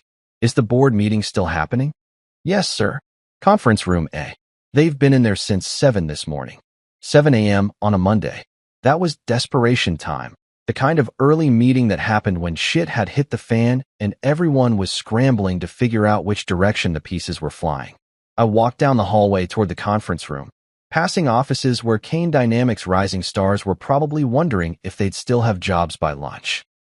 The irony wasn't lost on me that I was about to attend a board meeting for a company I no longer owned, to discuss problems I created, with people who had no idea I was the source of their current nightmare. The conference room had glass walls, so I could see the meeting in progress before I even opened the door. 7 people around a mahogany table that cost more than most cars, all looking like they'd been hit by a freight train carrying bad news. Financial documents were scattered across the table, laptops were open showing spreadsheets that probably looked like crime scenes, and everyone had that shell-shocked expression that comes with realizing your professional world is imploding in real time. Notably absent, Dominic Kane. I knocked once and opened the door. The conversation stopped immediately, and 7 pairs of eyes turned toward me with the kind of desperate hope usually reserved for disaster movie scenes where the cavalry arrives just in time. "Michael." Brad Henley, the CFO, practically jumped out of his chair. "Thank God you're here. We've been trying to reach you all weekend." "So I heard," I said, taking the empty seat at the head of the table. It was Dominic's usual spot, but since Dominic wasn't here, I figured someone should fill the leadership vacuum. "Where's our fearless CEO?" The board members exchanged glances like they were trying to decide who had to deliver the bad news. Finally, Sarah Chun, the head of operations, cleared her throat. "Dominic's no longer with the company as of this morning." "Resignation?" I asked, though I already knew the answer. "Security escorted him out about an hour ago," Brad said. "He submitted his resignation via email at 6:47 a.m. Very brief, very professional, but he's gone." I nodded like this was surprising news instead of the exact outcome I'd orchestrated. That's unfortunate timing, given our current challenges. "Michael," Sarah leaned forward, her voice tight with barely controlled panic. We need to know what's happening with the company's financial structure. Our operating accounts have been frozen, payroll is backed up, and we've got vendors calling every 5 minutes asking about bounce payments. And there are rumors, added Marcus Webb, the head of business development, about some kind of acquisition or hostile takeover. The financial press is sniffing around, asking questions about ownership changes and leadership transitions. I looked around the table at these 7 people who'd helped build Kane Dynamics into a $175 million company. Smart, dedicated professionals who'd worked 60-hour weeks and sacrificed personal time to make Dominic's vision a reality. They deserved better than what was about to happen to them, but unfortunately, they'd been collateral damage. Well, I said, opening my briefcase and pulling out a folder, I have some news that should clarify the situation. I placed copies of the acquisition documents in front of each board member. The Blackstone Legal Partners logo was prominently displayed at the top of each page, followed by language that was both crystal clear and utterly devastating to everyone in the room. As of market close on Friday, I said, watching their faces as they read, I've sold my majority stake in Kane Dynamics to Blackstone Legal Partners. The sale was completed this morning, and they're now the controlling shareholder of the company. The silence that followed was the kind of complete, profound quiet that happens when a room full of intelligent people realizes that their entire professional universe has just been rewritten without their input or consent. Brad was the first to find his voice. Your majority stake? Michael, you own less than 15% of the company. I smiled the kind of smile that venture capitalists use when explaining to entrepreneurs why their company is being dissolved. Actually, Brad, I owned 90% of Kane Dynamics. Dominic held 10% and served as CEO, but I've been the majority shareholder since day one. Sarah's face had gone completely white. That's impossible. Dominic founded this company. He built it from nothing. Dominic had the vision, I said. I had the capital.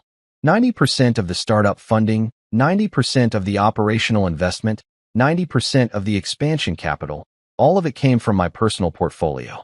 In exchange, I received 90% ownership. It's all documented in the original incorporation papers, if you'd like to review them. Marcus was frantically scrolling through his phone, probably pulling up the corporate filings that he should have read more carefully 18 months ago. But why? Why would you sell to Blackstone? We're profitable, we're growing, we just landed the Morrison Industries contract. Because, I interrupted, my priorities have changed. I'm divesting from certain business relationships that no longer align with my personal interests. The euphemism hung in the air like smoke from a fired gun. These people weren't stupid. They could probably guess that my sudden decision to sell had something to do with the mysterious personnel changes and Dominic's abrupt departure. But they'd never know the full story. They'd never know about the graduation party, the Instagram post, or the fact that their former CEO had been playing house with my wife while I funded his professional dreams. What does this mean for us? Asked Jennifer Walsh, the head of legal affairs, in the kind of voice people use when they already know the answer but hope they're wrong. Blackstone's representatives will be here this afternoon, I said, checking my watch. They'll be conducting individual meetings with all senior staff to assess the current organizational structure and determine optimal strategic alignment going forward. In corporate speak, that translated to, they're going to fire half of you and restructure the rest of the company according to their own vision. They paid a premium for Kane Dynamics because they believed they were acquiring Dominic's leadership and vision, I continued.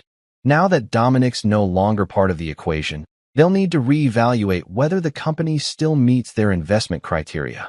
Brad's hands were shaking as he set down the acquisition documents.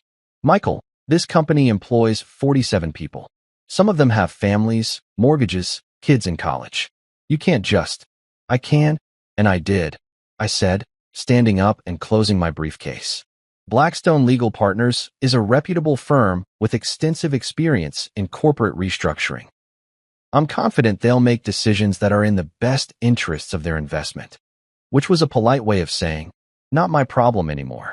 I walked toward the door, then paused and turned back to face the room full of shell-shocked executives. For what it's worth, you're all talented professionals. I'm sure you'll land on your feet, regardless of what Blackstone decides. Then I left them there to contemplate the smoking crater where their careers used to be. 2 weeks later, I was standing in a converted warehouse in Brooklyn, watching a 27-year-old coding prodigy explain why her legal tech startup was going to revolutionize how law firms handle research.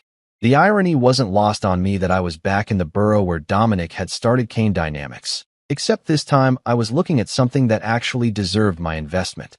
The space was nothing like Kane Dynamics' polished Park Avenue offices.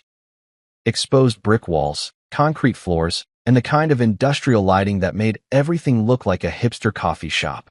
But there was energy here, the kind of focused intensity that happens when smart people are building something they actually believe in, rather than just trying to impress investors and climb corporate ladders. The problem with legal research, Ava Lynn was saying, gesturing toward a wall covered in whiteboards that looked like they'd been attacked by a caffeinated mathematician, is that it's still stuck in the 19th century. Lawyers are paying junior associates $300 an hour to do work that artificial intelligence could handle in minutes. I nodded, sipping coffee from a chipped mug that probably came from some thrift store in Williamsburg. The coffee was terrible, bitter, weak, and served at approximately room temperature, but I was more interested in what Ava was saying than the quality of her beverage service. "Show me the demo," I said. Ava's eyes lit up like someone had just offered her unlimited funding and a lifetime supply of Red Bull. She practically bounced over to her laptop, which was connected to a massive monitor that dominated one wall of the workspace.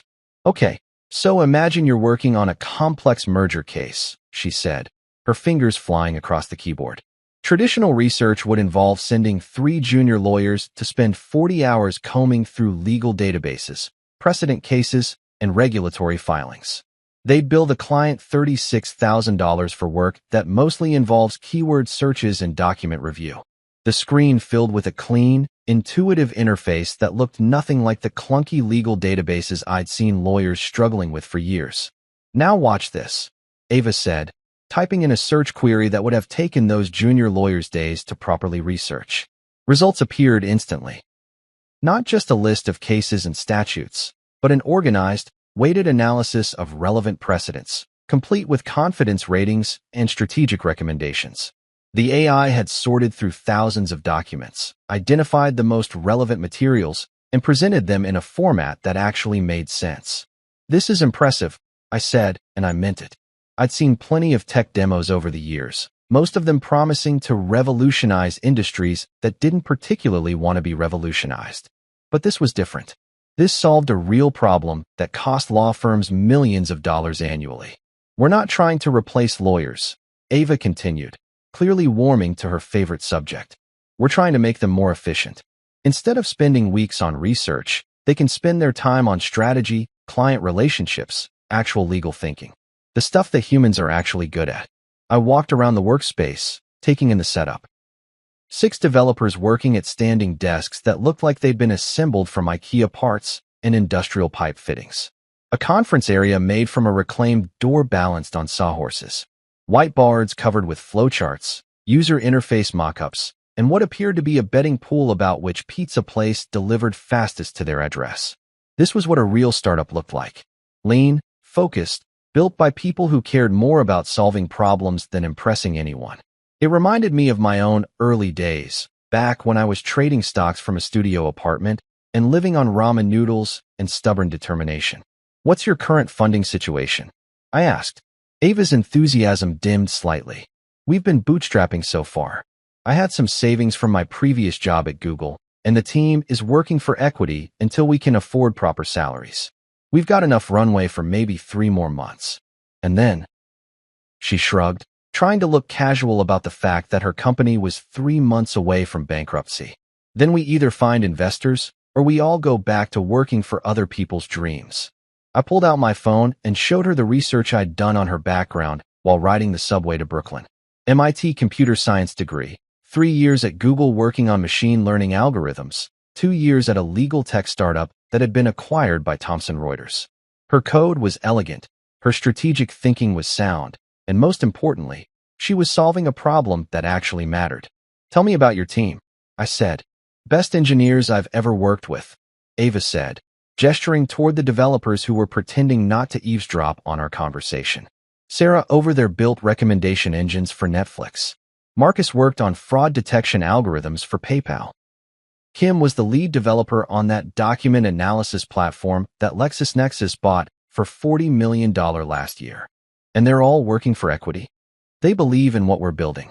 Everyone here could get jobs at Google or Facebook tomorrow, making twice what I'll be able to pay them for the next 2 years. But they're here because they want to build something that matters. That was the difference between this company and Kane Dynamics.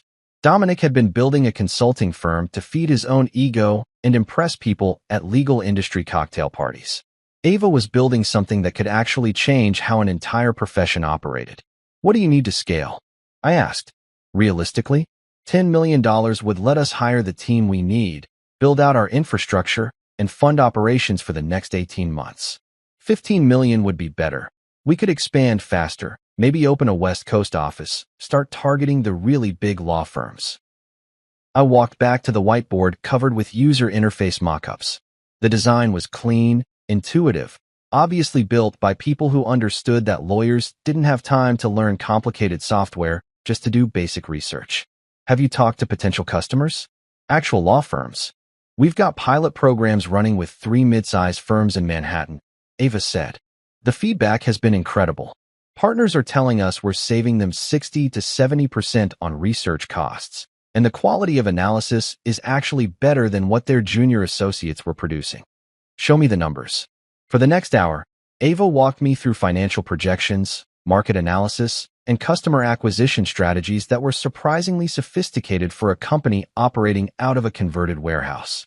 She'd done her homework. More importantly, she understood both the technical challenges and the business realities of what she was trying to build. The legal industry spends $12 billion annually on research and document review, she said, pulling up a slide that showed market size and growth projections. If we can capture even 2% of that market, we're looking at a $250 million business. I closed my laptop and looked around the workspace one more time. 6 brilliant engineers, working for equity and pizza, building something that could legitimately disrupt a multi-billion-dollar industry. It was exactly the kind of investment opportunity I'd been looking for my entire career. Ava, I said, what if I told you I could write you a check for $15 million right now? 45% equity, board seat, full operational control stays with you. Her face went through approximately 17 different emotions in the span of 3 seconds. Shock, disbelief, excitement, suspicion, and finally, cautious optimism. I'd say you're either the best angel investor in New York or you're running some kind of elaborate scam. I laughed, the first genuine laugh I'd had since that night outside the locked venue. No scam, just a guy who knows a good investment when he sees one. I pulled out my checkbook and started writing. $15 million, payable to Lynn Technologies, LLC. The same amount I'd made in profit from selling Kane Dynamics, reinvested into something that actually deserved to succeed. Welcome to the big leagues, I said, handing her the check. For the first time in 2 weeks, I felt like I was building something instead of destroying it. 3 days after writing that check to Ava, I was sitting in a corner booth at a quiet cafe on the Upper East Side, watching my soon-to-be ex-wife fidget with her coffee cup like it held the secrets to salvaging her reputation. She'd finally agreed to meet. Probably because her credit cards were still frozen and she needed to eat something that didn't come from a food truck. The cafe was one of those understated places that charged $12 for coffee but didn't feel the need to advertise it with neon signs and Instagram-worthy latte art. Just good coffee, comfortable seating, and the kind of acoustic design that let you have private conversations without the entire room listening in. Perfect for what I had planned. Leah looked better than she had during our last encounter, but not by much.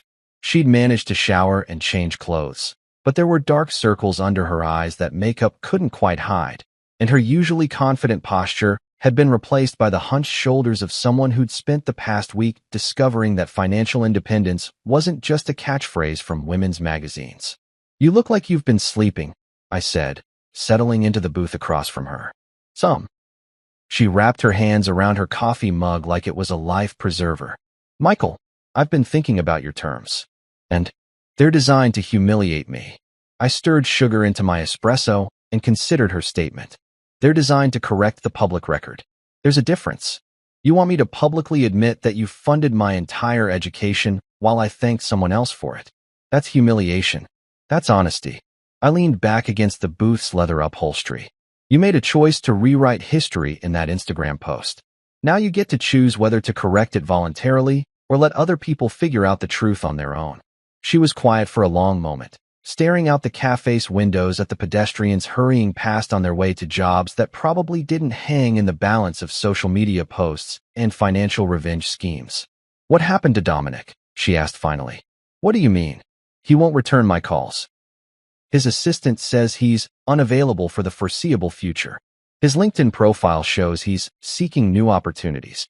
What did you do to him? I almost felt bad for her. Almost. She genuinely seemed to believe that Dominic had been some kind of independent success story, a brilliant legal mind who'd built his own empire through talent and determination. The fact that his entire professional existence had been funded by her husband was apparently news to her. I didn't do anything to Dominic, I said. I simply stopped doing things for him. That's cryptic even for you.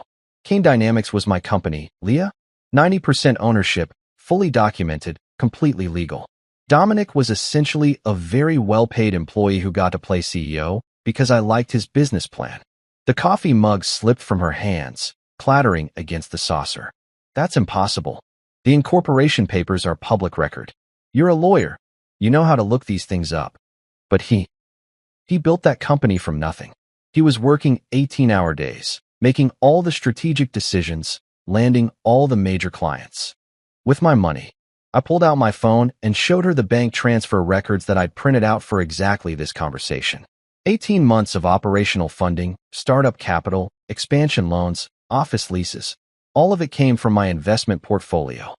She stared at the documents like they were written in a foreign language. Why would you fund his company? Because my wife asked me to help her friend who was struggling to get his legal consulting firm off the ground. Remember that conversation? You said he was brilliant, but just needed someone to believe in him.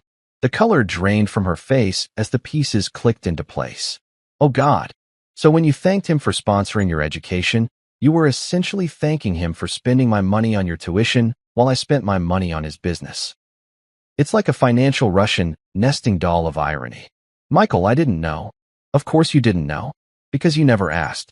You just assumed that your brilliant boyfriend had built his own empire, and you were happy to let everyone think he was your sugar daddy instead of me. She put her head in her hands, her shoulders shaking slightly. I wasn't sure if she was crying or just trying to process the magnitude of how badly she'd miscalculated the situation. The public statement, I said, pulling a printed draft from my briefcase. Let's go through it together and make sure we get the wording right. She looked up at me with red-rimmed eyes. You're really going to make me do this. You're going to do this because it's the truth. And because the alternative is watching me spend the next 5 years proving in court that you committed fraud by misrepresenting the source of your educational funding to potential employers and professional contacts. I slid the draft across the table. Read it out loud. I want to make sure it sounds natural. She picked up the paper with hands that were visibly shaking. I want to publicly acknowledge and thank my husband, Michael Thompson, for his complete financial support throughout my law school journey. Michael paid for my tuition, living expenses, and educational costs without any assistance from other parties. My recent social media posts incorrectly suggested that others had sponsored my education, and I apologize for any confusion this may have caused. Michael's generous support made my legal career possible, and I am grateful for his investment in my future. Too formal, I said. It sounds like a hostage video. Try again, but make it sound like something you'd actually write.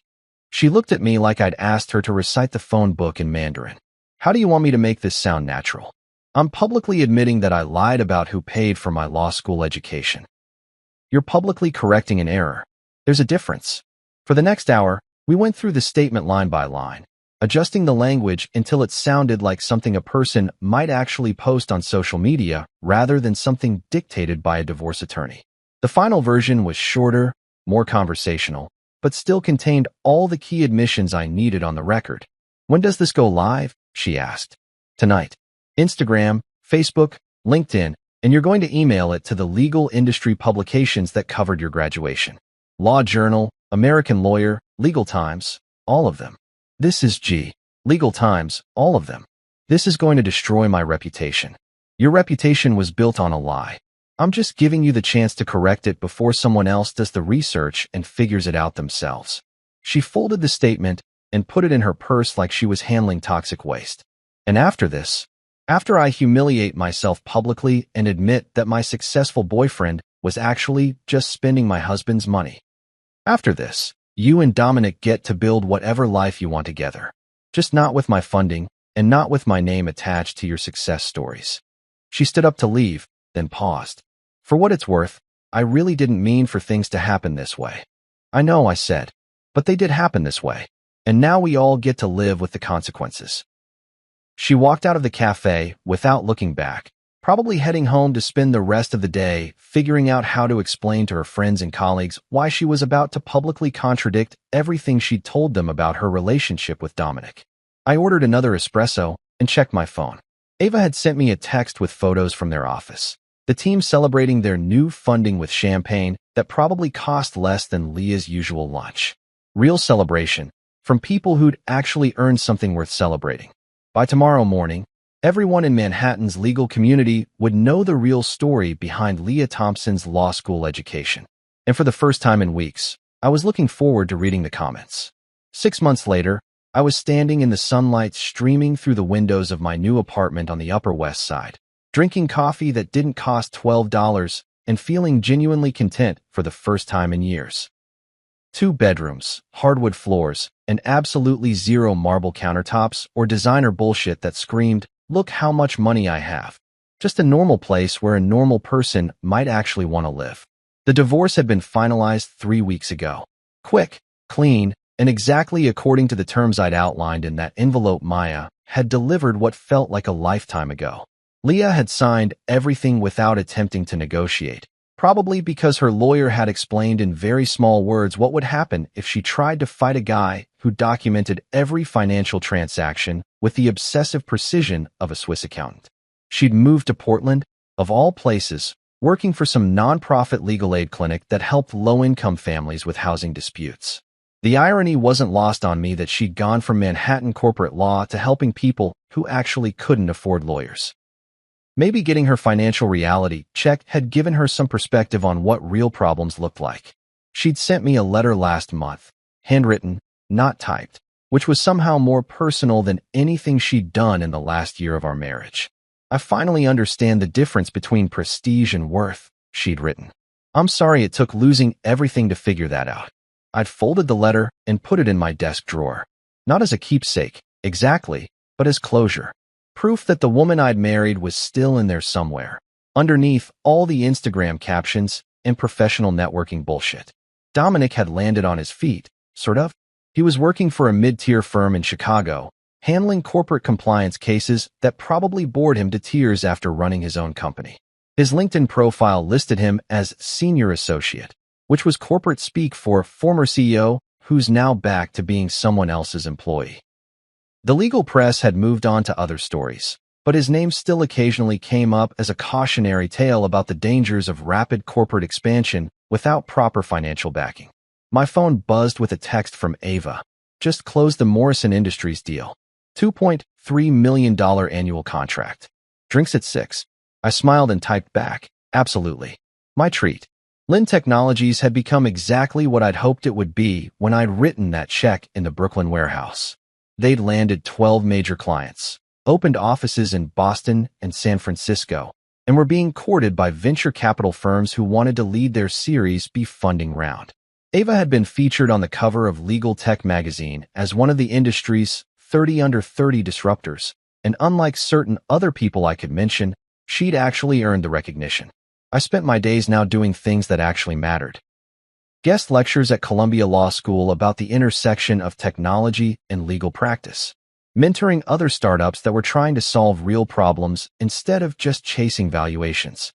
Serving on the board of Lynn Technologies and watching brilliant people build something that would outlast all of us. The apartment was quiet except for the distant sounds of the city going about its business. No designer furniture that cost more than cars. No art collections that existed solely to impress dinner party guests. No evidence of the life I'd built with someone who'd never really wanted to build anything with me at all. Just sunlight, good coffee, and the satisfaction of knowing that I'd won.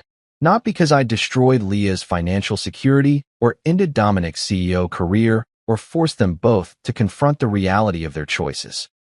I'd won because I'd freed myself from a relationship that was built on transactions instead of trust, from supporting people who saw my money as an entitlement rather than a gift. I'd won because I was finally investing in things that deserved to succeed, working with people who wanted to build rather than just consume, living a life that belonged to me instead of performing in someone else's social media fantasy. My phone rang. Ava again. Change of plans, she said. The whole team wants to celebrate the Morrison deal. We're thinking that new rooftop place in Brooklyn. You in? I looked around my normal apartment with its normal furniture and its complete absence of Instagram-worthy moments, and realized I couldn't think of anywhere I'd rather be than celebrating with people who'd actually earned their success. I'm in, I said. See you there. I grabbed my jacket and headed for the door, leaving behind the sunlight and the quiet and the satisfaction of a well-executed victory. Time to go celebrate with people who understood the difference between building something real and just looking successful online.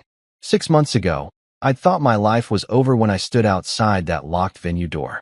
Turns out it was just beginning.